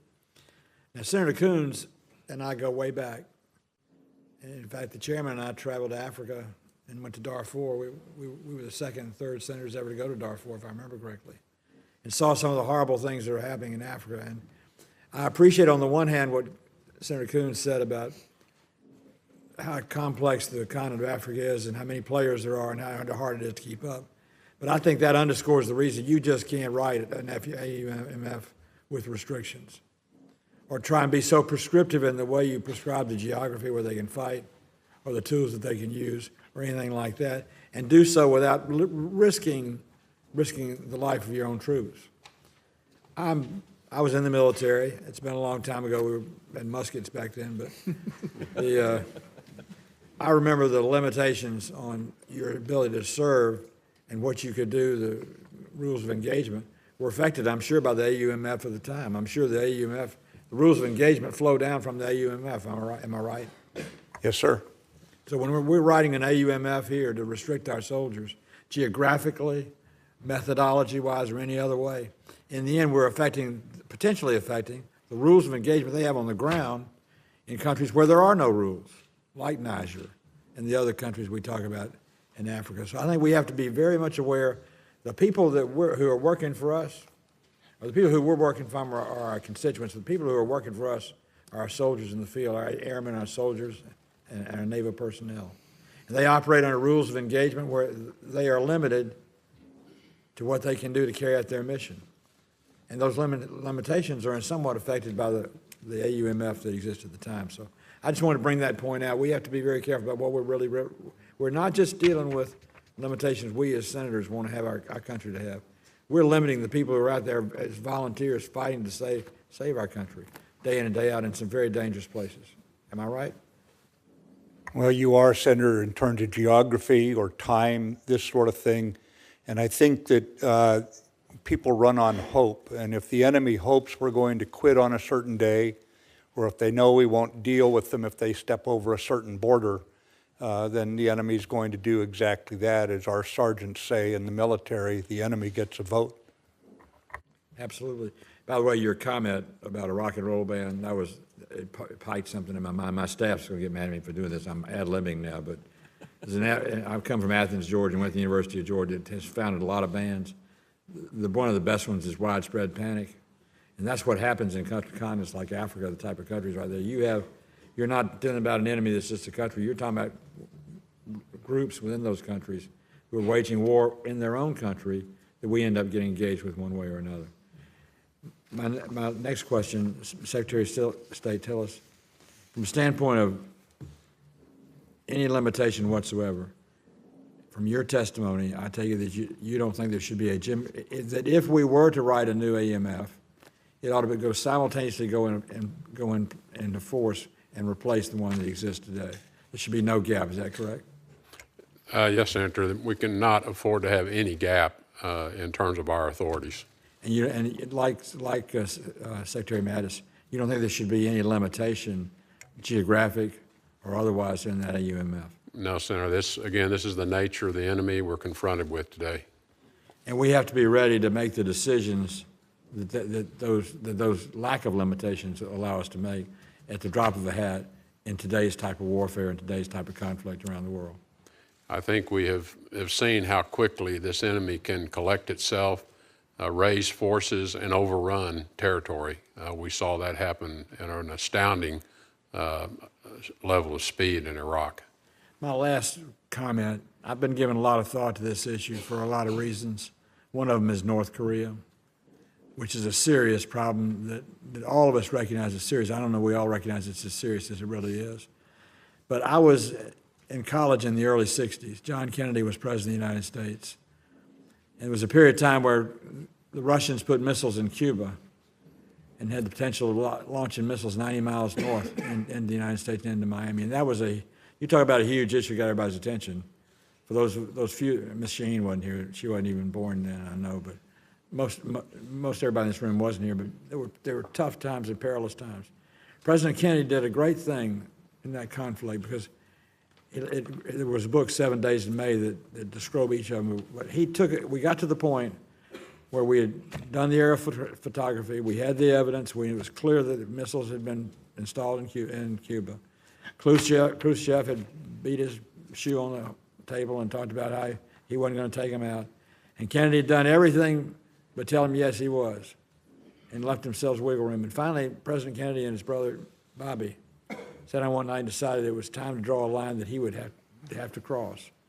And they used an embargo on an island as a line, a red line in the sand, so to speak. And now I know North Korea is not an island. I don't want anybody to think I'm comparing that. But what I am saying is if there was a non-lethal but provocative way to force them to have to come into the game that they've started with, the North Koreans, we're getting close in my mind to that point. I know y'all are thinking about it every day, and the last thing I would want you to do is talk about it because he's over there in North Korea watching our television right now anyway, getting his intelligence. But we're getting close to that particular time in the history of our country where there's an example of how you go to the next step without necessarily risking a life, but by drawing the line in the sand that somebody's got to cross, or else you do end up engaging with them. So I just wanted to throw that thought out. I didn't want you to have to respond to it, but I thought it was a great example of leadership by a great president at that time, and a time that certainly was similar to what we face today with North Korea. Thank you. Thank you very much. Senator Markey. Thank you, Mr. Chairman, and thank you both for your service. During the last Congress, and again this past January, I introduced the Restricting First Use of Nuclear Weapons Act with Representative Ted Lieu. This bill would ensure that no president can launch a first-use nuclear attack against any target anywhere without a declaration of war from Congress. Under existing laws, the president possesses unilateral authority to use a first-use nuclear strike on anyone, anywhere around the world, even in the absence of a nuclear attack against us or our allies. There is no question that since the dawn of the nuclear age, it has been essential for the president to have clear authority to respond to nuclear attacks on the United States, our forces, or our allies. But in my view, no one person should have the power to launch a first-use nuclear strike without congressional approval. Under Article 2 of the Constitution, the President has authority to repel sudden attacks as soon as our military and intelligence agencies inform him of such an attack. Nothing in our bill changes the President's authority to use nuclear weapons against anyone who is carrying out a nuclear attack on the United States, our territories, or our allies. What we do propose is a common sense step to check any president's authority to launch a first-use nuclear strike by prohibiting such a strike unless explicitly authorized by a congressional declaration of war. Since the dawn of the nuclear age 7 decades ago, we have been relying upon cooler heads and strategic doctrine to forestall the unthinkable, but too often those kind of ad hoc measures seem less reassuring than ever. Do you think, Secretary Mattis, that the President has the authority to launch a first-use nuclear strike without congressional approval? Senator, first, I would not say it's ad hoc. It's extremely rigorous, the discussions and the step-through process for decision-making. And I just prefer not to talk about a hypothetical that we have never confronted since we basically, in the post-World War II time to today, we've never had something like that come up. Do you contemplate a circumstance within which the President of the United States could launch nuclear weapons against another country where that country has not launched nuclear weapons against us? If we saw they were preparing to do so and it was imminent, I could imagine it. It's not the only tool in the toolkit to try to address something like that, but I believe that congressional oversight does not equate to operational control. I think that we have to keep trust, keep faith in the system that we have that has proven effective now for decades. Well, again, we're in a circumstance now where the President talks, at least elliptically, to preventative war, which would mean the United States launching nuclear weapons, potentially, against North Korea, as we did in Iraq, that is not nuclear weapons, but starting a war in order to disarm Saddam of nuclear weapons. That was at least the ostensible justification that Dick Cheney gave 2 days before the war began. So, in your opinion, is there a circumstance under which we would be able to use nuclear weapons if we had not been attacked with them? The question again, please, Senator. Again, I'm coming back to this question of whether or not there is a scenario under which a first strike using nuclear weapons could, in fact, be used by the President of the United States without consulting any member of the United States Congress, much less the entire Congress in its entirety. Senator, again, it's a hypothetical. I think that if there was an imminent strike and it was the only way to stop it, and I'm not saying that would happen, there may be different tools, conventional tools to stop it, but he has a responsibility to protect the country. Well, I think it's too important a subject for the United States Congress not to be informed as to what the circumstances are under which we would use nuclear weapons first. I think that it's imperative for you and Secretary of State and others, if necessary, to give us the classified briefing as to what those circumstances might be, as to when you think they would have to be used. They could be used without ever consulting the Congress at all. Would you be willing to come up and to give us a classified briefing on when you think a first use of nuclear weapons is appropriate when we have not been attacked?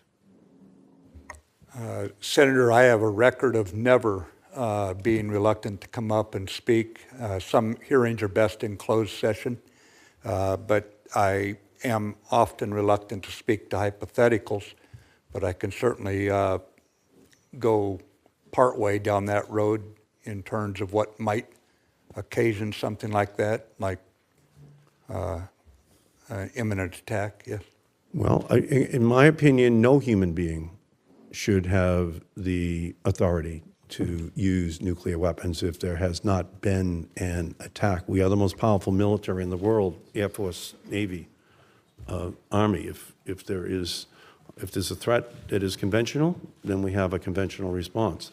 But if nuclear weapons are used, I think that there has to be a process by which the United States Congress is consulted. This is not something, in my opinion, which is any longer hypothetical. I think it's something that President Trump contemplates, although I will add that we introduced the legislation when Hillary Clinton was ahead by 7 points last September.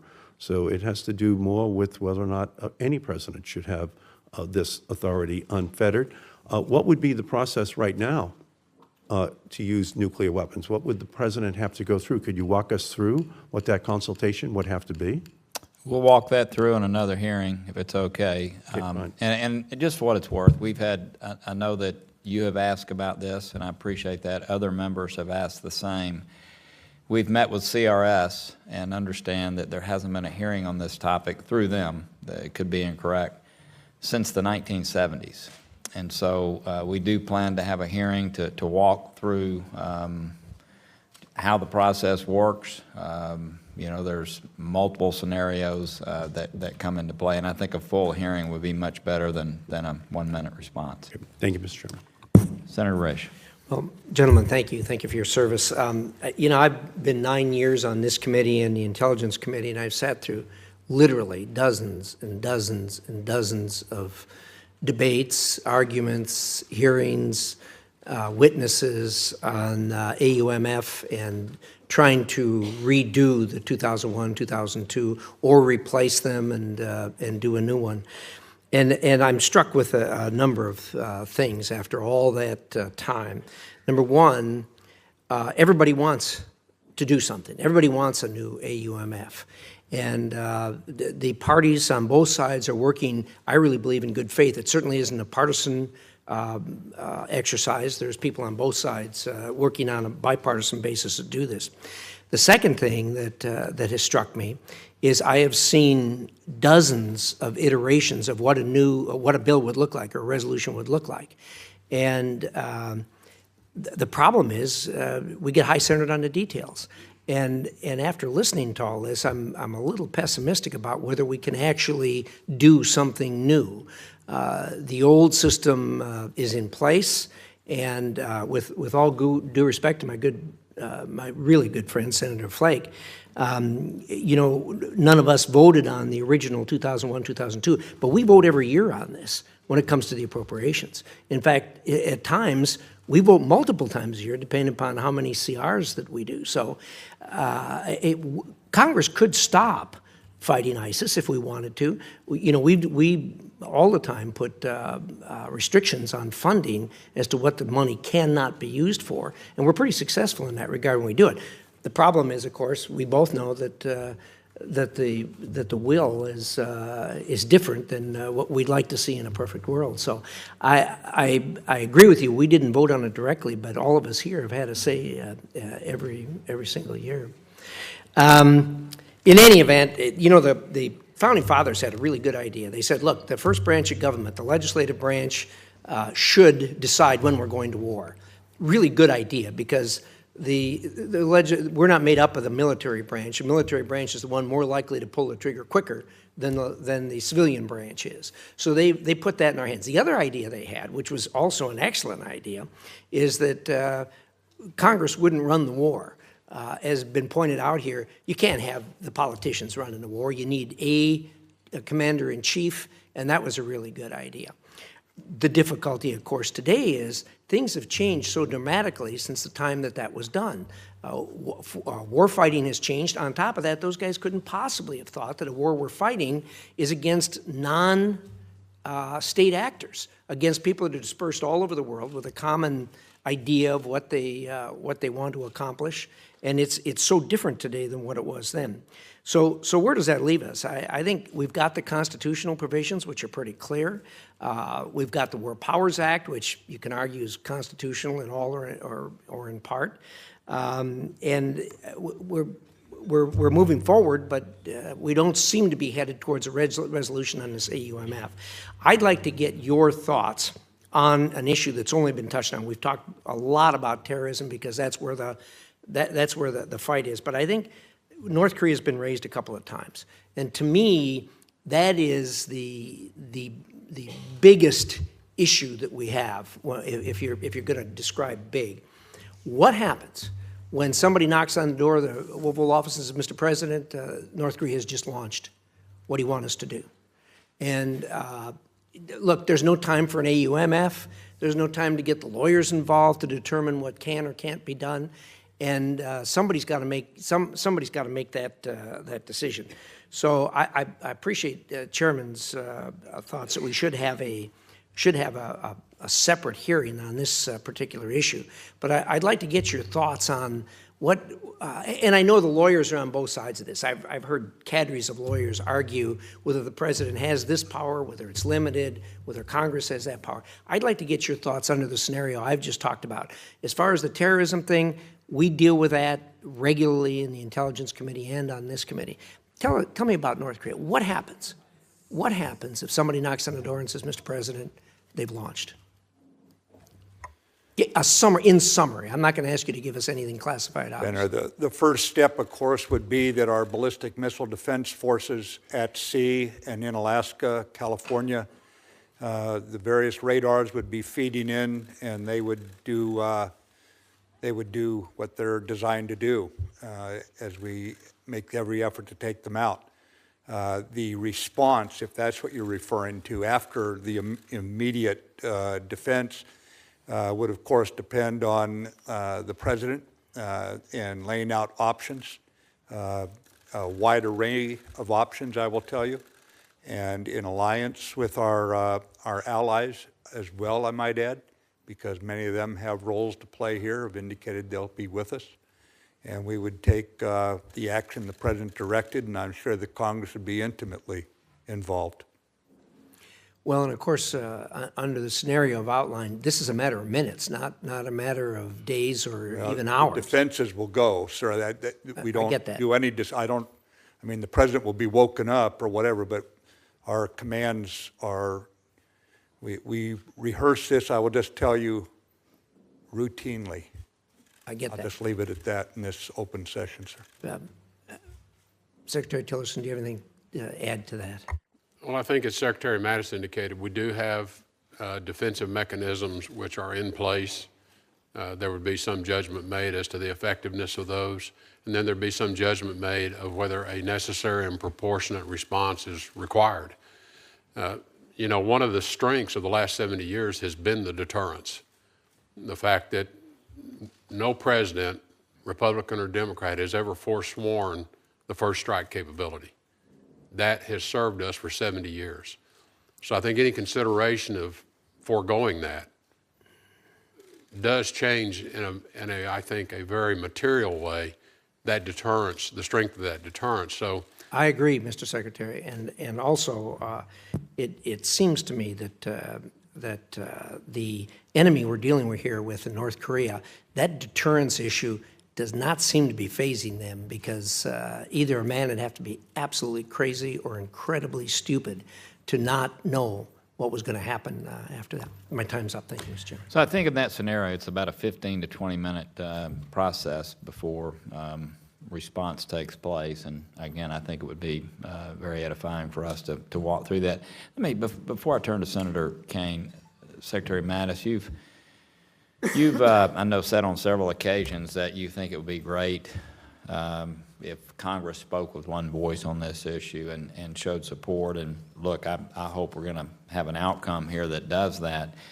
But does anybody get any sense anywhere in the world that the United States and the people that are within the United States are somehow divided over fighting ISIS, Al-Qaeda, and groups that spin off? Chairman, there have been times when allies and even, I think, our adversaries have been convinced we were willing to give up and pull out of certain theaters. Yes, sir, I think so. But those are operational aspects. I think as far as our antipathy. And you're really speaking more, you're speaking more there to what happened in Iraq and what happened. What are you speaking to when you say them being concerned about it? Pulling out, announcing the pullout from Iraq, sir, obviously that was one of the reasons ISIS had a chance to grow. When we were talking about pulling out of Afghanistan, we had a total of 50 nations in the field fighting the enemy. As we were pulling out, we've now dropped to 39. That's turning around, and those allies are coming back on board, adding troops based on the rollout of our South Asia strategy. So you can see what happens as when we started pulling out of Afghanistan, people thought, well, maybe the Taliban will want to make peace then. Some of us doubted that, but in fact, they accelerated their campaign. So you see the enemy's response, you see allies, 11 of them, leaving the field when they saw us saying we were going to leave. So yes, it does have an effect, but I don't think it's that the enemy believes the American people are suddenly willing to vote for the kind of things our enemy exists for, believes in, but they at times question whether or not we have the will to stand the strain. Thank you very much. Senator King. Thank you, Mr. Chair. The question of this hearing is whether we can be in an endless war with no congressional vote against newly formed terrorist groups all over the world forever. We're in year 17, and I've heard testimony before that this could go on for generations with no vote of Congress. The recent deaths of 4 American troops in Niger and the news about a June death of a Green Beret in Mali while deployed there on a special forces mission raise many questions about the geographic scope of America's military campaign against terrorism. And I repeat what I've often said in the last 4 years. It's time for Congress to have a public debate and vote about an authorization for U.S. military action against non-state terrorist groups. Many of us believe we're legally required to do so. Others believe, if not required, we would be wise to do so. Secretary Mattis has testified in support of this on earlier occasions, as has the Chairman of the Joint Chiefs of Staff, General Dunford. Our troops and the American public deserve an open debate and vote on the extent of military operations, if not in year 17, in year 30, in year 40, in year 50. Mr. Chairman, I want to introduce for the record a contract solicitation issued by the Navy in 2014 seeking to contract with an entity able to provide casualty evacuation, search and rescue, and personnel recovery in connection with, quote, high-risk activities in Africa. It designates 14 nations, 5 of which have been identified to Congress in War Powers notice letters. I find no fault with the contract solicitation. You have to plan, but I believe that this level of planning, and this is from the Obama administration era, demonstrates a contemplated scope for American counterterrorism activity in Africa far greater than what has been briefed to Congress and significantly greater than what the American public understands. To our witnesses, Senator Flake and I have introduced an authorization for military action against ISIS, al-Qaeda, and the Taliban to replace 2001 and 2002, and to finally engage us in our Article I responsibility. You signed a letter to Congress on September 5th opposing the proposal. I'll introduce that for the record as well. I think we can stipulate that this administration, like the 2 preceding administrations, believes that the 2001 authorization in 2002 gives it broad power in this area and would rather not have any congressional revision. But we have a job to do, the Article I branch, so let me ask you about your reasoning. Your first objection to the letter to the proposal is that, quote, the legislation would arbitrarily terminate the authorization 5 years after date of enactment. This is inconsistent with the conditions-based approach in the President's South Asia strategy. Such a provision could also unintentionally embolden our enemies with the recognizable goal of outlasting us. The annual NDAA we pass every year expires every year, but Congress still manages to pass the next NDAA. And appropriations bills and continuing resolutions expire every year, and then they're followed by subsequent appropriations. And other critical national security legislation must have legislation like FISA, for example, commonly have an expiration date and a need for congressional reauthorization. Do either of you view the annual expiration of the NDAA or defense appropriations as Congress, quote, arbitrarily terminating our support for the military? No, sir. We have several hundred years that this works. It may be imperfectly with continuing resolutions, but I suggest the AUMF is substantially different. Do you have any evidence that the annual expiration of the NDAA or defense appropriations unintentionally emboldens our enemies? The continuing resolution has certainly inhibited our ability to adjust the military to the modern threat. Do you think the enemies are emboldened by thinking that we won't pass a CR or won't pass an appropriation? I don't think they understand those kind of intricacies, whereas an AUMF is a statement of purpose.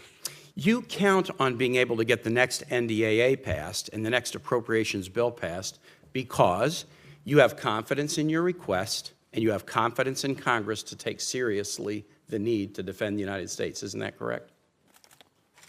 That's correct, Senator. My reservation is that, for example, I have several dozen people who've been waiting some time for hearings in order to give me the civilian oversight of the Department of Defense we need and respond appropriately in keeping Congress informed. And I can't seem to get floor votes on some and certainly hearings for others. So I think it's the speed at the speed of relevance for something like this. We'd want to make certain that where you get into what could be construed as not just the oversight, but the management or direction of this fight has a degree of continuity that destroys the enemy's confidence that they can outlast. If you deemed it advisable at the end of 5 years that we should continue the battle against these authorizations, do you doubt your ability to make the case to Congress, or do you doubt the ability of Congress to take seriously the need to defend the nation against terrorist organizations?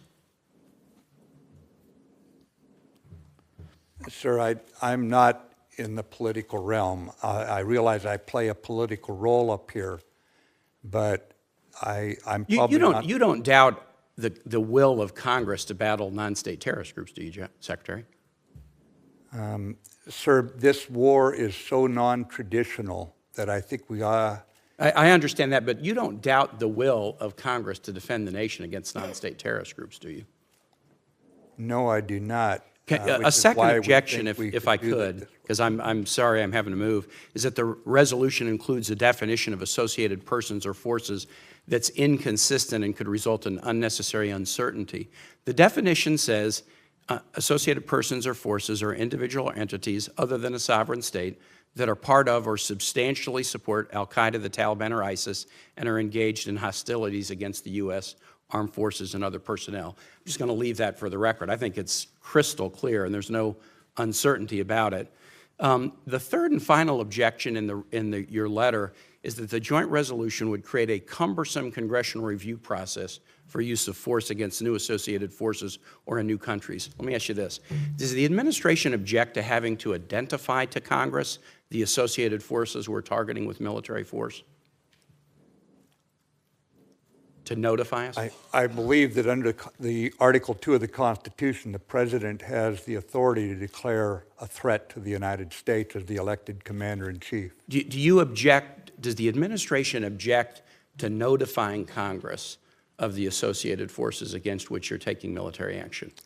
I don't think so, sir. We've been very forthcoming with that very information. And do you object to the need to notify Congress of the countries where military action is undertaking place? You do that in the War Powers letters, correct? We do it routinely, sir. That's all that Senator Flake and I have in our resolution. We require you to notify us about countries and notify us about associated forces, and you can immediately take action against them, subject only to a resolution of disapproval by Congress, which is the current law.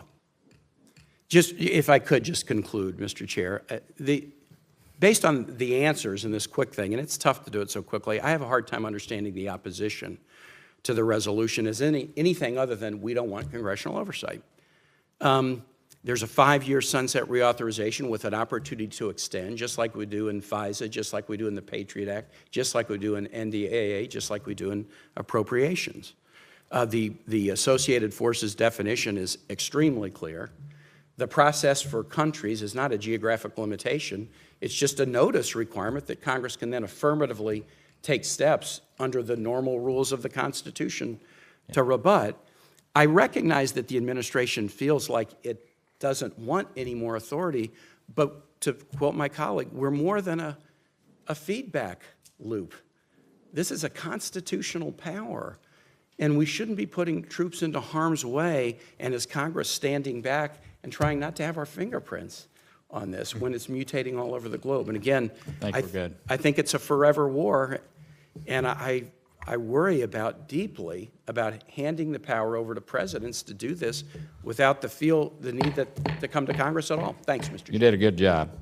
I do have remaining time. I do want to say that what the senator said is true. I mean, you just have to notify the countries. You just have to notify the additional groups. So that part is not cumbersome. I would ask, and this was going to be a cue from us anyway, but I'd like to know what the problem is with the associated forces. It does appear to be very broad, and I would like, if it takes a classified response, we'll be glad to take it. But I don't understand what the problem is with associated forces, and I think it would be, I actually ask, and I know you'll send me a response to that. I appreciate it. Senator Paul. I think it shouldn't surprise any of us that administrations, Republican and Democrat, come to us and say they believe in unlimited Article II power to execute war. What should surprise and worry us, though, is that it seems like they also argue that they have virtually unlimited power to initiate and to execute war, and that's where the real problem comes here.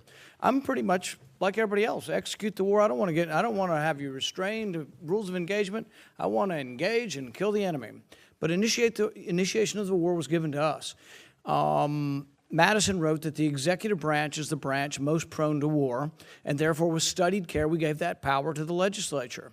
And so while some would argue, well, we can just not appropriate money, that becomes very difficult. Even in Vietnam, nobody wanted to cut off the money because no one wants to be accused of not giving money to soldiers in the field. So our real only chance of preventing war is not to initiate the war.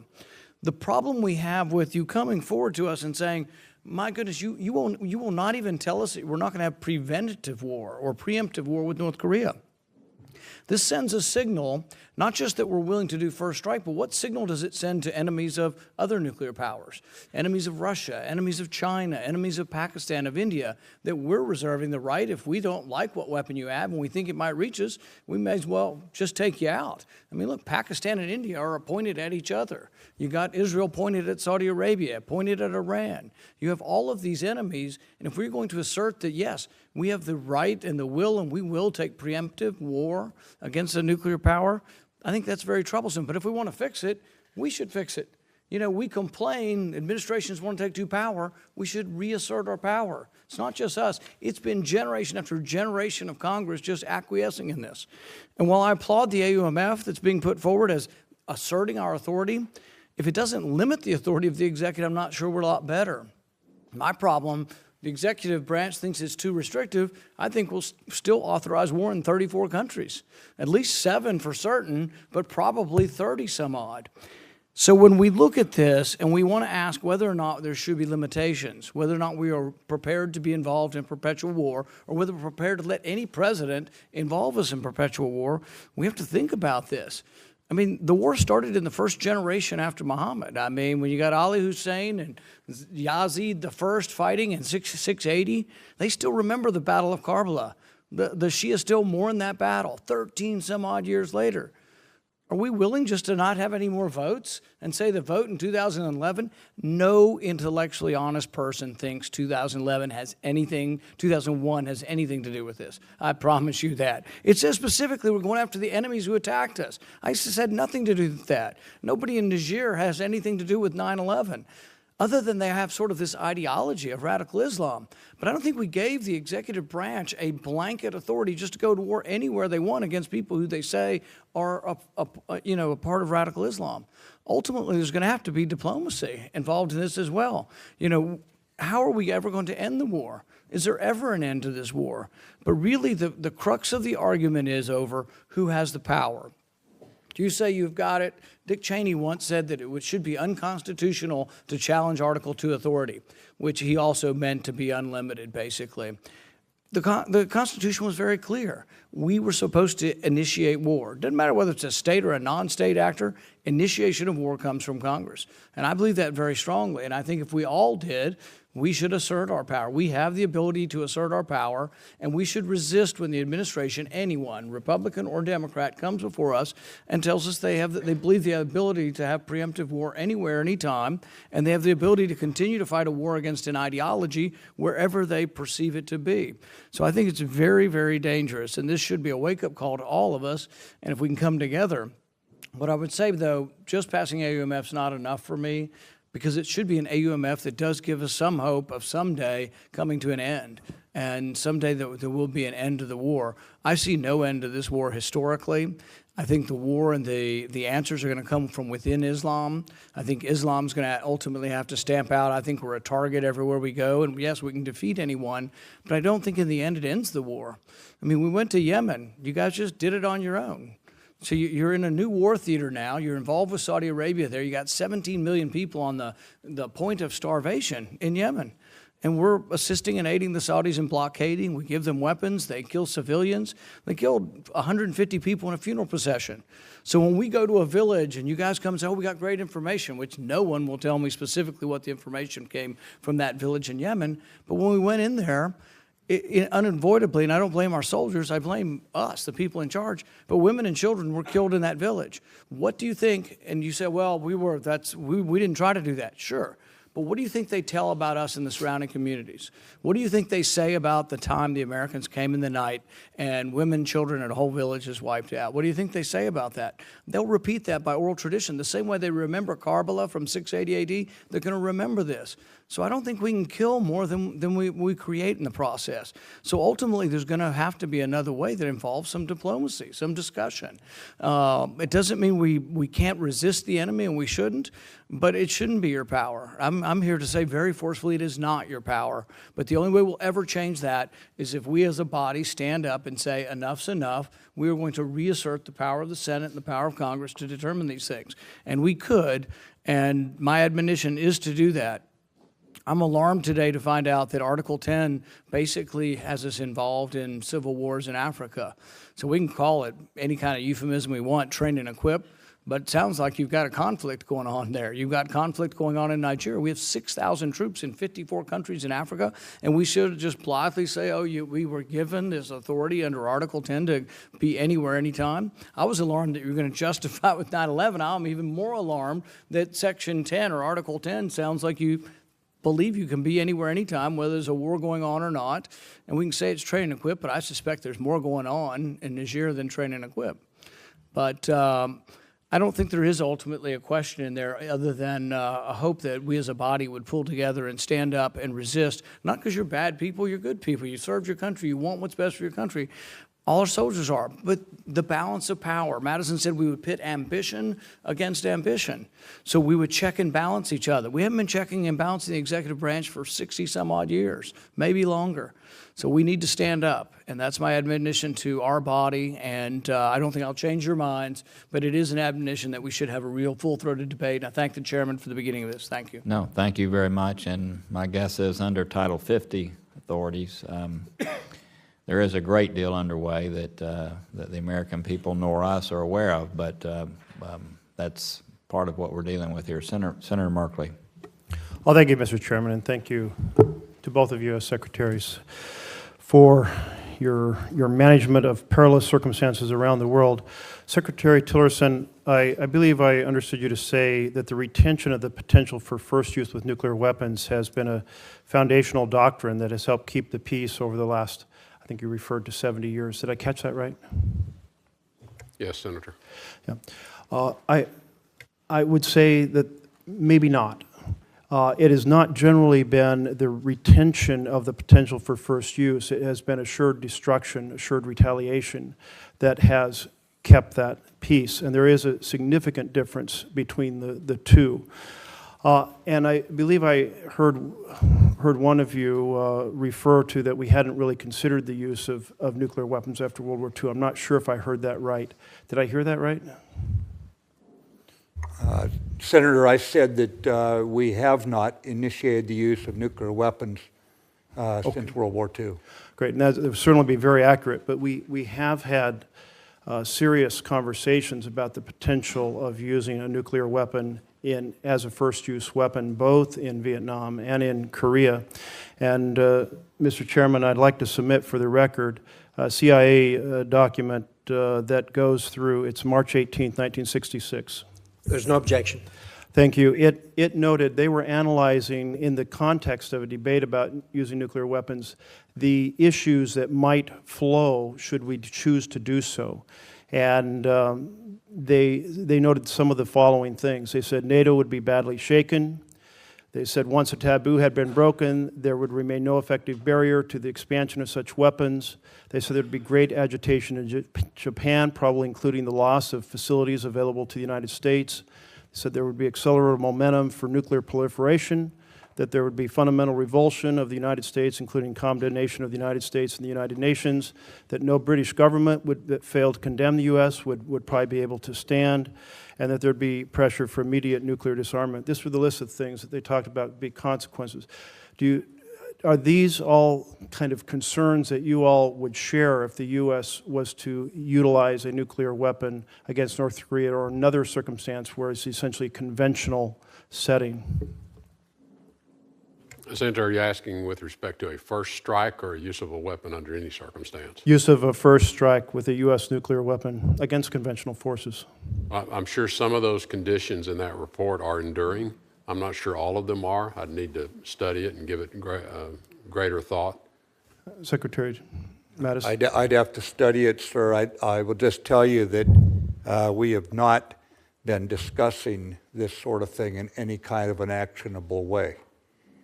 Thank you. I am very, very pleased to hear that. I was very struck when I read this list that they would all be things that would probably stand up today if we were discussing them: the impact on NATO, our allies, the world attitude toward us, the effect on the British government, and so forth. I was almost like, wow, it could be a list for today's conversation. Turning to the 2001 AUMF, my colleague from Kentucky, and please correct me if I get this wrong, but noted that most rational people looking at the 2001 AUMF would not see a connection to the uses in which it's being employed today. Did I get that right? And I have it here in my hand, and earlier, Secretary Tillerson, you noted that you weren't sure of the motivations behind that AUMF, but it's so clearly laid out in the whereases of that AUMF.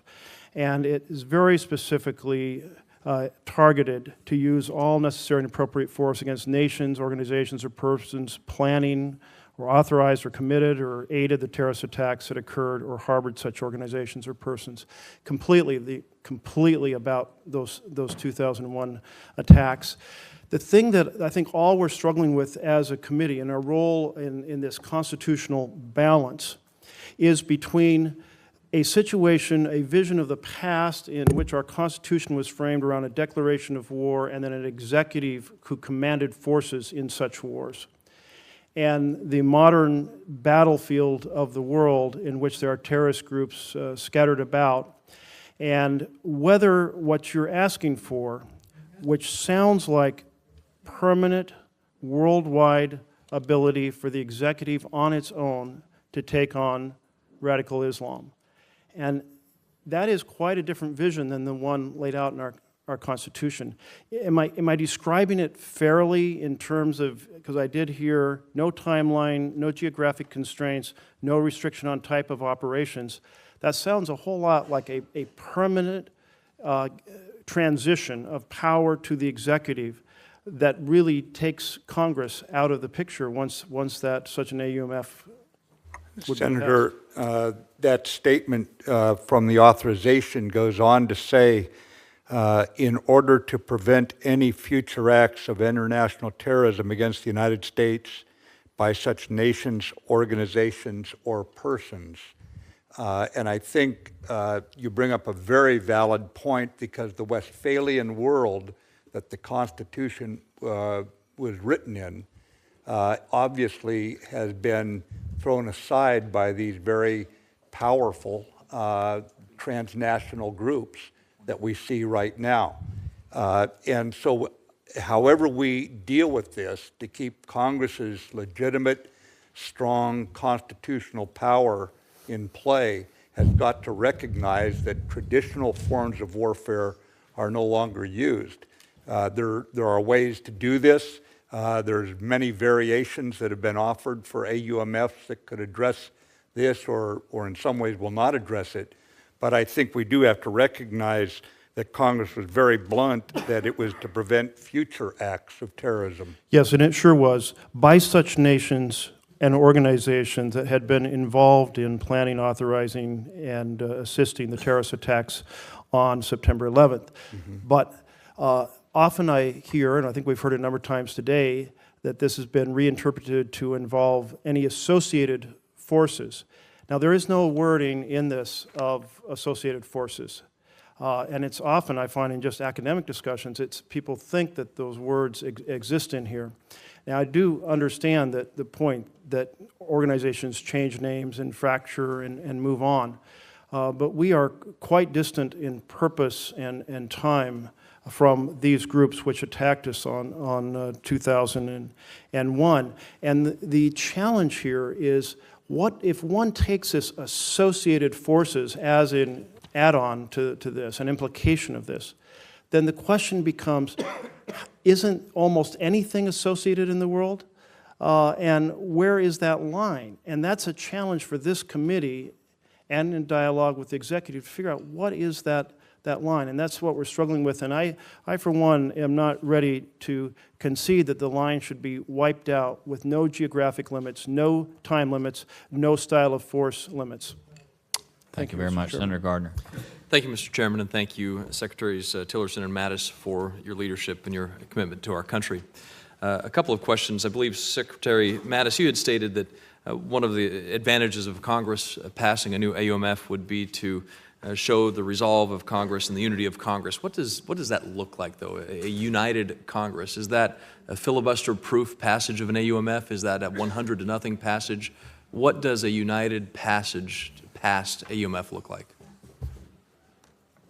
Well, I'm not sure it would have to be 100%, sir, but it would have to show, I think, a bipartisan embrace of the definition of the threat, and then at least sufficient congressional support for what to do about that threat, that we would see America standing up saying that's where we stand, if that helps, Senator. Under the AUMF that is currently in effect, has there been any material change to the authorities that you view, the President views the AUMF through, that President Obama had not already defined that way, utilizing the same authorities, same reasoning?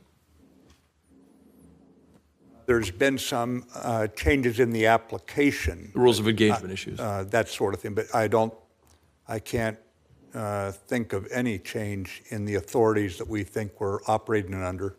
And has there been any additional AUMF grant of authority since President Obama left office over the last 10 months? I don't believe so, sir. If you move from a Title X type of action to an AUMF type of authorization, what would that require? What would that look like? I think it would have to be an authorization that defines this enemy sufficiently that it does not restrict our operations in the field and sets a condition under which we are to fight for an objective. So we're in the Philippines right now under Title X, is that correct? In the Philippines right now under Title X, is that correct? Do we have special operators in the Philippines? Yes, sir, we do. And are they under Title X?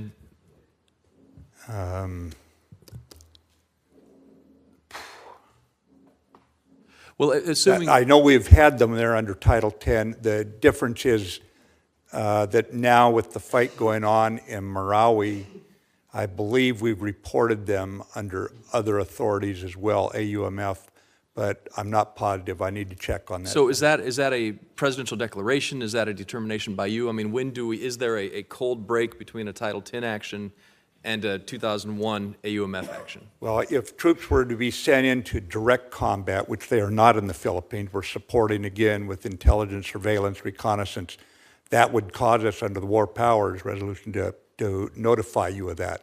But I think we notify you of the troops there under our normal maintaining your knowledge of where we have troops deployed, not in a combat role. Quickly here, because I want to move on to North Korea. Quickly here, what is the most significant rule of engagement change that we've seen right now in our fight against ISIS from the previous administration to this administration? I believe it would be in Afghanistan, where we have authorized the troops there not to have a requirement for proximity to the enemy. In other words, wherever we see them, we can attack them. They're declared hostile, Taliban, Al-Qaeda, ISIS, and there is no need for them to have to be in self-defense mode to call our air support, for example. And that goes to your question, your point you made on lawfare earlier. They knew that, correct? Our enemy knew that. They could utilize that rule of engagement against us, and that's your point on lawfare, that they were protecting themselves based on a rule of engagement, correct? Absolutely. And we have made significant progress in the fight against terrorism because of a change in the rule of engagement, correct? And the tactics we've employed, yes, sir. Thank you. North Korea, Secretary Mattis, you said that North Korea was the most urgent national security threat facing our country. Do you still agree with that today? I do. Secretary Tillerson, do you agree with that? I do. Has there been, I've heard comments about first strike and nuclear capabilities. Kim Jong-un, to our knowledge, has not given up his first strike capabilities. Is that correct?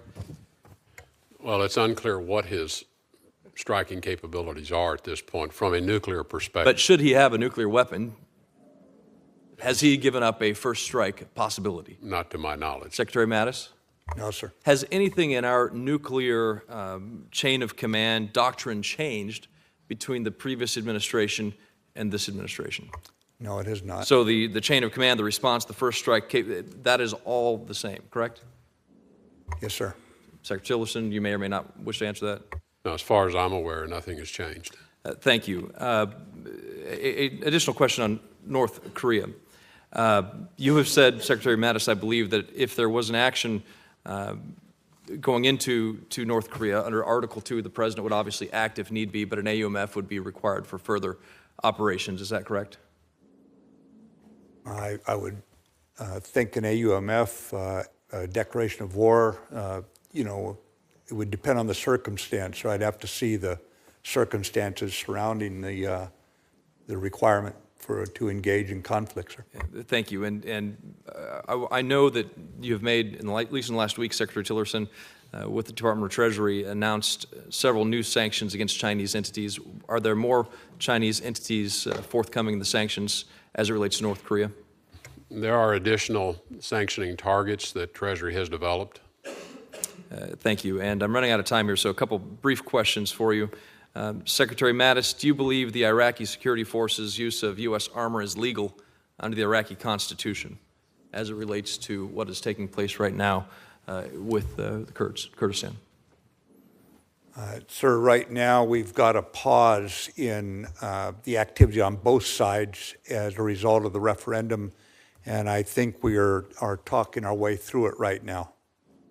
Well, I'd like to have an answer, though, on the Iraqi security forces' use of U.S. armor and whether that is legal under the Iraqi Constitution and whether Iranian involvement in the current situation could create further implications under U.S. law as it relates to the use of that equipment. That's one question I'd like to have an answer to. The second question relates to Section 702 reauthorization. I know Senator Kaine mentioned FISA reauthorization earlier. Is the Department of Defense asking for Section 702 to be reauthorized as part of the Defense Authorization Act Conference Committee? I need to talk with the President about that, sir. Thank you. Before turning to Senator Booker, I do think as we move through this, the lawfare issue that you brought up relative to Afghanistan, that was a significant problem. Our enemies were aware it existed, and they took advantage of it. And I think that was a very good line of questioning also. Senator Booker. Thank you, Mr. Chairman. Thank you, gentlemen, for being here, and I appreciate your service to our country. Secretary Mattis, right now in Niger, it's becoming a pretty significant beneficiary of a lot of DOD activity, a lot of DOD funding under the Train and Equip, Global Train and Equip program. To my understanding, there's a new Air Force facility in Agadez amounting to hundreds of millions of dollars. Is that correct? That's correct. We're seeing a lot of talk now about continued military operations in the region, continued investment of U.S. troops as well as resources. Is that correct? Senator, we've been operating in Niger and the surrounding area for about a little over 20 years now. Yes, sir. But my point is that there's been a significant increase of recent. There has been recently as we try to build them up to take care of their own security. And at the same time, we're seeing that at least a proposed budget from the administration for food peace programs used to total about $33.8 million. The proposed budget is now being cut to $1.6 million for all bilateral aid to Niger. Is that correct, sir, to your knowledge? I'm going to have to go back and look at the figure. Those figures are correct, so in the proposed budget. So in other words, a massive ratcheting up of our military operations, at a proposed decrease. Now, I bring that up to you really because, and I think I've heard you talk to this, but I'd like for you to speak to it now. We're seeing in a lot of these states we're involved in Africa very different conditions often than we've seen in other places where we've been involved in train and equip programs or fighting, in the sense of what's happening with in a lot of these countries. Let's turn to Nigeria for a second. Nigerian military forces have conducted significant crimes, I would say, massacres of Shia Muslims in the northeast town of Zaria, in which over 350 people were killed. Nigerian Air Force bombed and displaced persons camp, killing 236 refugees, and injuring thousands more. In 2014, the military was accused of over 600 unarmed detainees, of killing over 600 unarmed detainees and interning them in mass graves. There has been very little progress or accountability for these incidents. And I guess I say to this because we seem to be involved in places like Nigeria, and you know that as we decrease efforts in stabilizing democracies, helping with food aid, creating an environment where there's stability, and we are involved in partnering with militaries that are responsible for atrocities, that creates an environment for more terrorism. Or do you disagree with that statement, Secretary Mattis? Senator, what we try to do is maintain our diplomatic engagement, our development support, at the same time provide sufficient security, which is by training them how to do their own security, behind which the development can occur to remove the root causes. Anywhere you see U.S. troops, Senator, you will find them schooling local troops. Part of our training is the law of armed conflict, is military ethics. We're the good guys in trying to get this across. I don't take issue with that at all. What I take issue with is that you're saying we try to maintain our efforts at diplomacy and food support, because that's not reflected in budget numbers. Let me just continue to the point I was trying to make, that there's a lot of extensive research, which I'm sure you're aware, that in addition to socioeconomic status, excessive force by police and military forces engenders deep grievances that lead to radicalization. And the heavy-handed responses from military drives recruitment and violent extremism in organizations that often then lead to terrorist activity. You're aware of that research? I'm not aware of what we'd done in May of 2014 when 276 Nigerian girls were kidnapped. I don't find the connection between our activities and Boko Haram's kidnapping of hundreds of girls. I wasn't making that connection, sir. I'm simply making the point, as Senator Paul made in Yemen, for example, that when we're engaged in counterterrorism activities, partnering with military operations like we're seeing with Saudi Arabia, like we're seeing with the Nigerian forces, and they're conducting operations in a way in which civilians are killed, in which atrocities are accomplished, that in your opinion, does that in any way often drive the creation or the condition for radicalization? I understand, Senator. It certainly could. I assure you what we're trying to do is to keep that from happening, those very things. And in this case, the United Nations recognized government in Yemen is fighting inside a civil war there to try to restore that government. And if we don't get it restored, then that will set the conditions for the very kind of growth of terrorist groups that you've mentioned. In Somalia, the language of your current notification of June 27th says the United States forces also advise, assist, and now accompany regional forces. Is that a change that means that we could be accompanying regional forces, means a potential combat role for troops in Somalia? Yes, sir. However, our mission there is still to train and advise and assist them by accompanying them how to carry out their own security.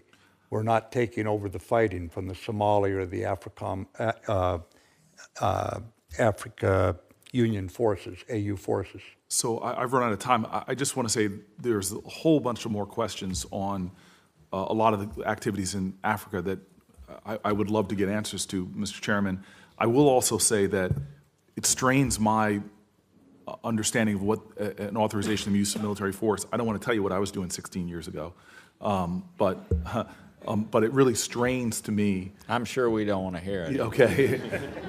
It strains to me that this idea that somehow that authorization is being used. I don't care if it's Indonesia, where there's a terrorist activity, in the Philippines, Niger, Somalia. I can go through that we're still relying for all these activities. There's been no objective, in my opinion, a conversation had enough to see if we're really achieving U.S. aims or engaging in a way that is making this world a much more complex place. And I really do agree with a lot of my colleagues that we should be having this debate openly and more in Congress. Thank you so much. Senator Brasso. Thank you, Mr. Chairman. Secretary Mattis, as we were discussing, you've just gotten back from Korea.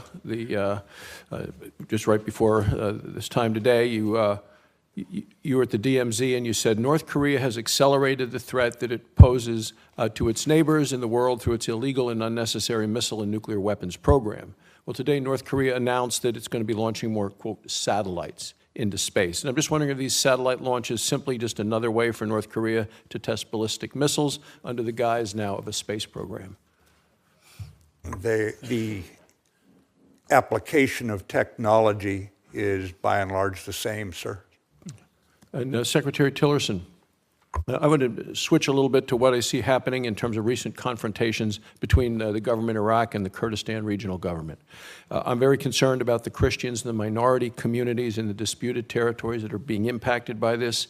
There have been recent media reports of 700 to 1,000 Christian families forced to flee their homes in Tel Askaf, a Christian town about 19 miles north of Mosul.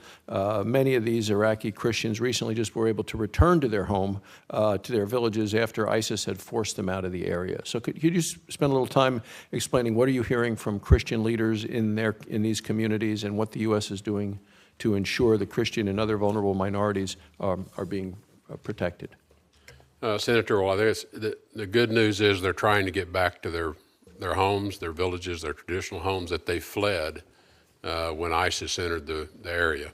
And many of their villages have been spared because the fighting did not occur there. We've been in direct contact with Christian leaders in those communities who are concerned that this conflict between Kurdish Peshmerga forces and Iraqi central government forces not be fought out in their villages, and as a result they have pulled their forces out. Prime Minister Abadi has ensured that his forces stay out of those villages, and I think, to my knowledge, the Kurdish forces have pulled out of those villages as well.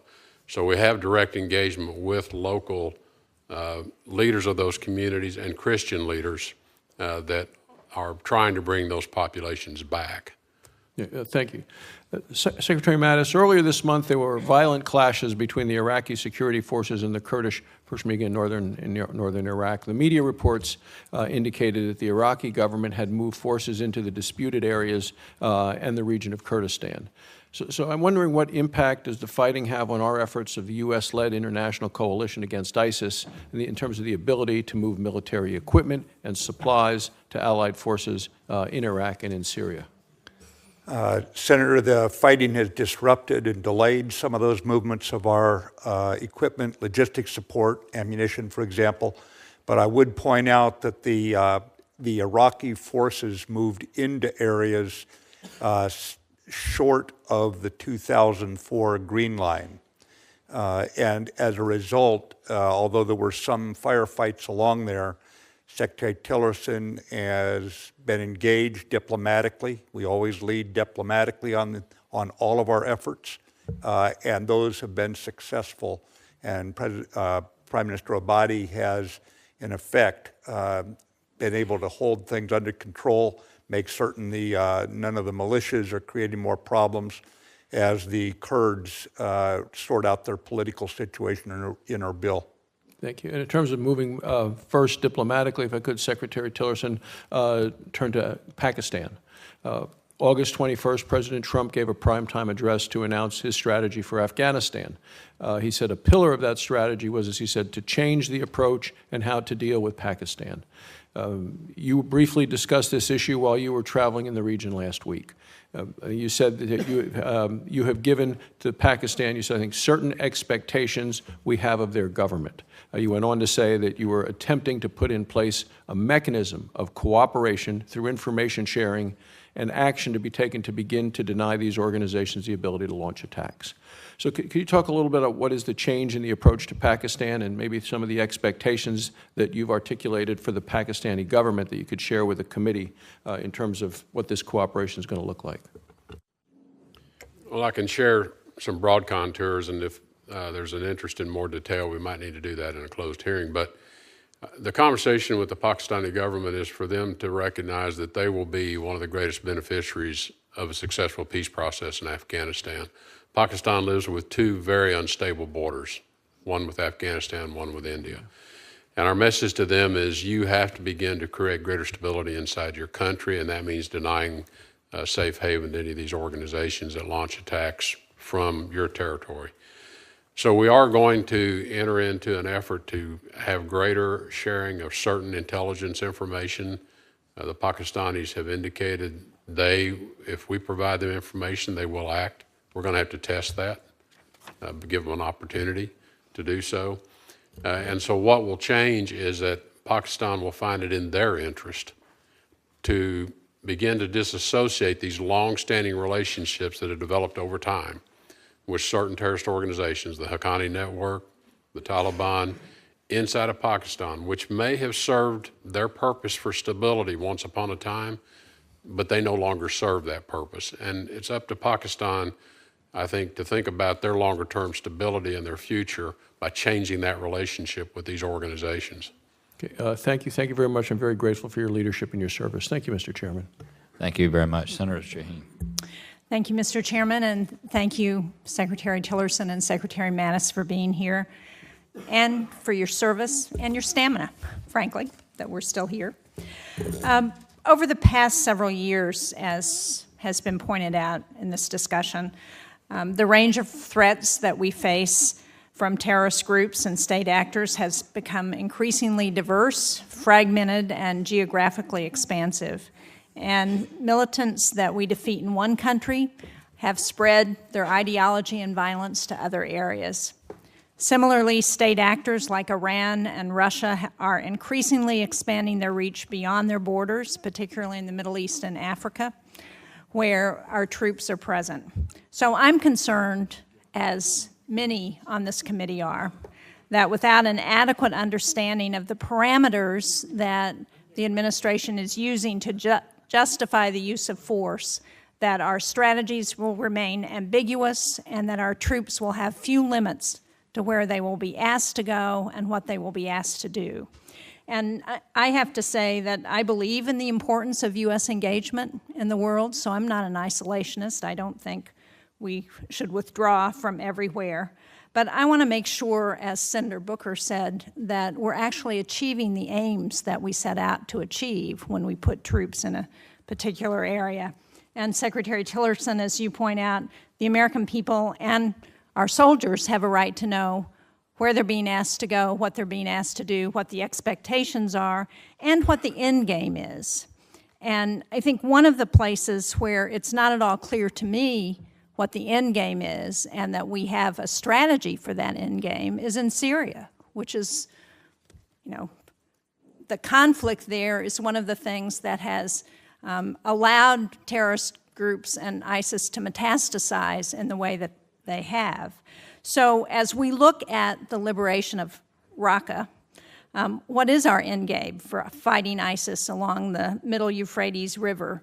Do we intend to continue down the Euphrates to Mayadin? Will the Assad regime or the Russians do that? It's not at all clear, and we have not just the terrorists that we're fighting there, but we also have those state actors, Russia, Syria, Iran, who are playing a role that's complicating the situation. So I guess this is for you, Secretary Mattis. Senator, it is the most complex battlefield I think I've ever experienced. I would tell you right now that, again, our operational aspects of our strategy are by, with, and through partnered or allied forces. That's why you see us helping others learn how to fight or putting our people, in this case in Syria, in a position to resupply them. Basically, we, I believe, lost one soldier killed taking Raqqa, and the Kurds lost over 600 killed. You see it written in the grimmest possible statistic. What we will do is, knowing they've moved their external operations elements down toward Mayadin, as we gather strength from the Arab tribes, we certainly will continue to move against ISIS, and because this thing isn't over until it's over. At the same time, the pro-regime forces, I'm talking about Iranian-supported elements, Lebanese Hezbollah, and the Russian forces are moving from Dar Azar in the same direction. Again, we do deconfliction, as you know, with them at several levels. So we'll continue to move against them. The Iraqis will move against them from their side of the border, even as this Kurdish referendum issue has been a distraction further north. They are continuing to move. So we're still on the move. We're still deconflicting.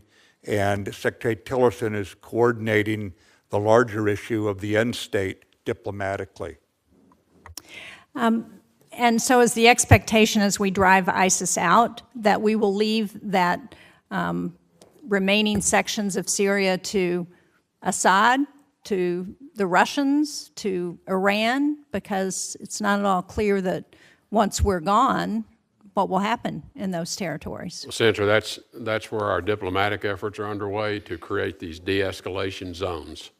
That as areas are liberated, we then de-escalate the conflict so that the civil war does not re-erupt. And in order for that to happen, that means that the regime hold its positions and not try to overrun or retake areas that were liberated by others.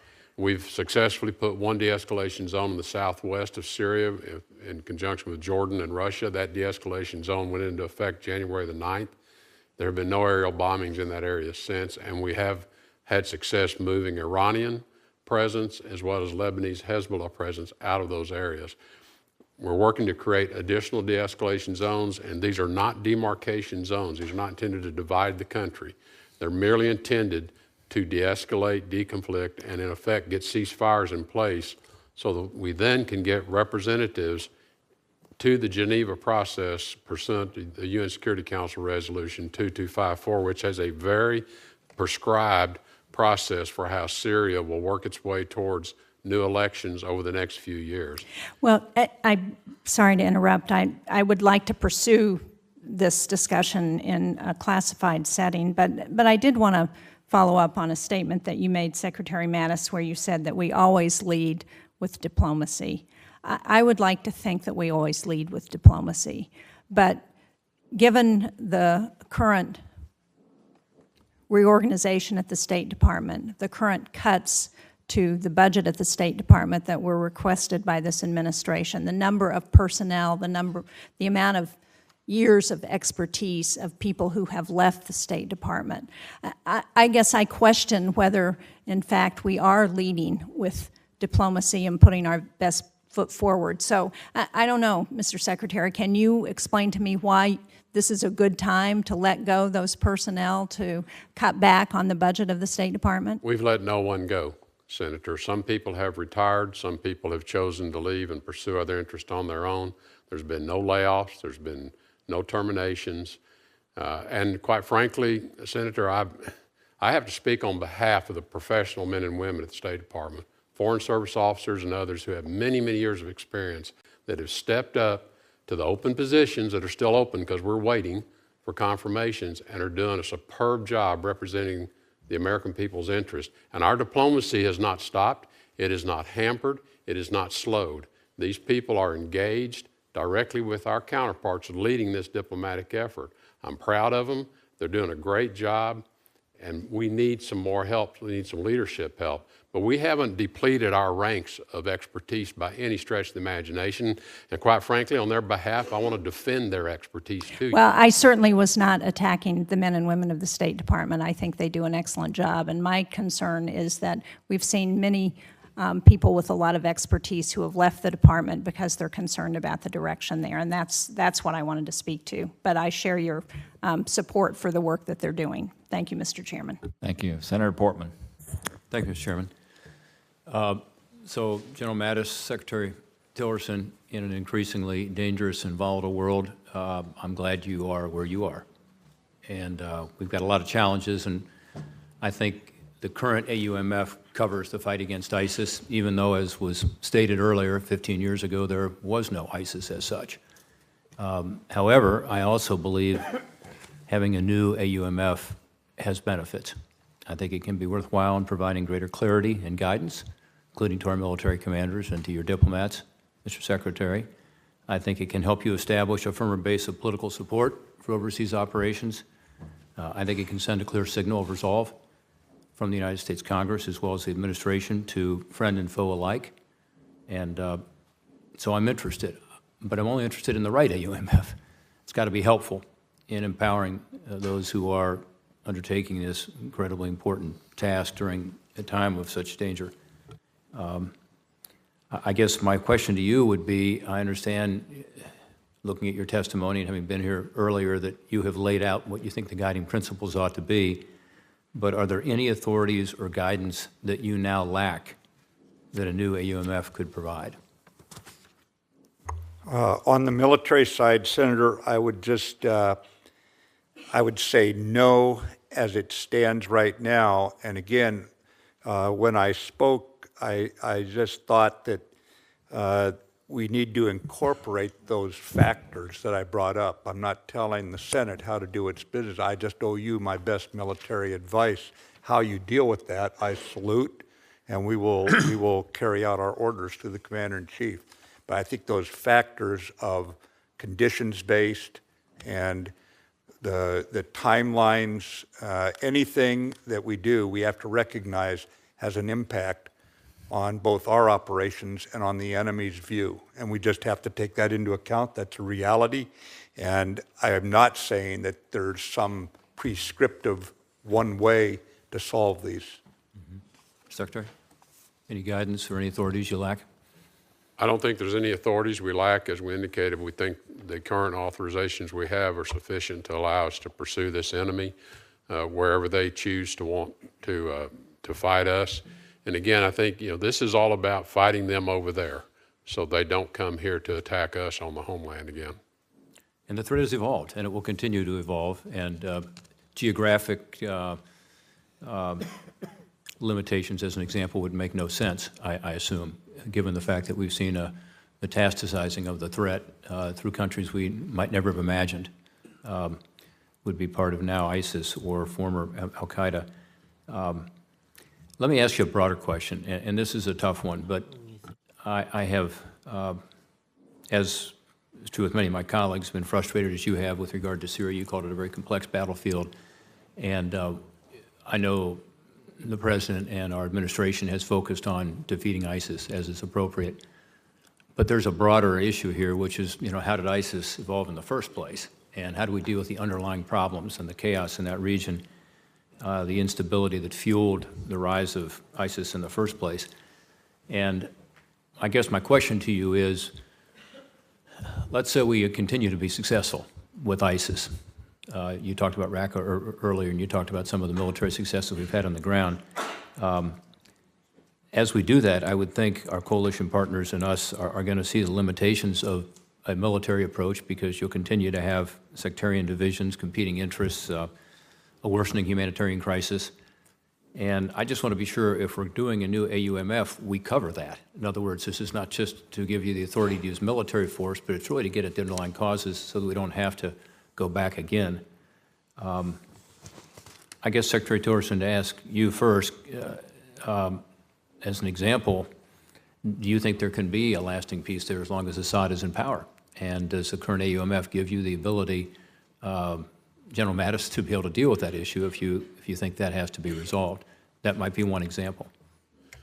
Well, the current AUMF only authorizes our fight against ISIS in Syria. As I indicated in my remarks, we're not there to fight the regime. There is no authority beyond the fight against ISIS. Therefore, we have to pursue a future Syria that's kept whole and intact, and a process which the UN Security Council process does provide a process by which, in our view, the Assad regime will step down from power. How that occurs will be part of that process, and that's what we've continued to indicate. That is a view that's widely held by others in the region as well. It's a view that's widely held by our allies in Europe and broadly by the coalition. So what we want to do is create conditions so Geneva has an opportunity to succeed. And again, how does this play into the potential new AUMF? And Secretary Mattis, you might focus, if you would, on the military operations side of this thing. In order to secure the peace after ISIS is defeated, if we're successful, what would you like to see in an AUMF that would be broader and give you the ability to do what has to be done? Sir, I think the AUMF has to address the two basic brands of terrorism that we've seen strike at civilized people everywhere, and determine what it takes to define that problem in sufficient detail, and to a point that here in the Congress we're in agreement, if you go forward along those lines, so that we speak with one voice on the threat. If we spend time basically defining the threat in sufficient rigor, then I think much of the response to that threat will be understandable and supportable across the political spectrum. Okay. And again, I know this is a sensitive topic, but do you think a broader AUMF is needed to deal with the underlying issues? Not just the immediate elimination of the ISIS threat in Syria, but some of the factors that have led to the rise of ISIS?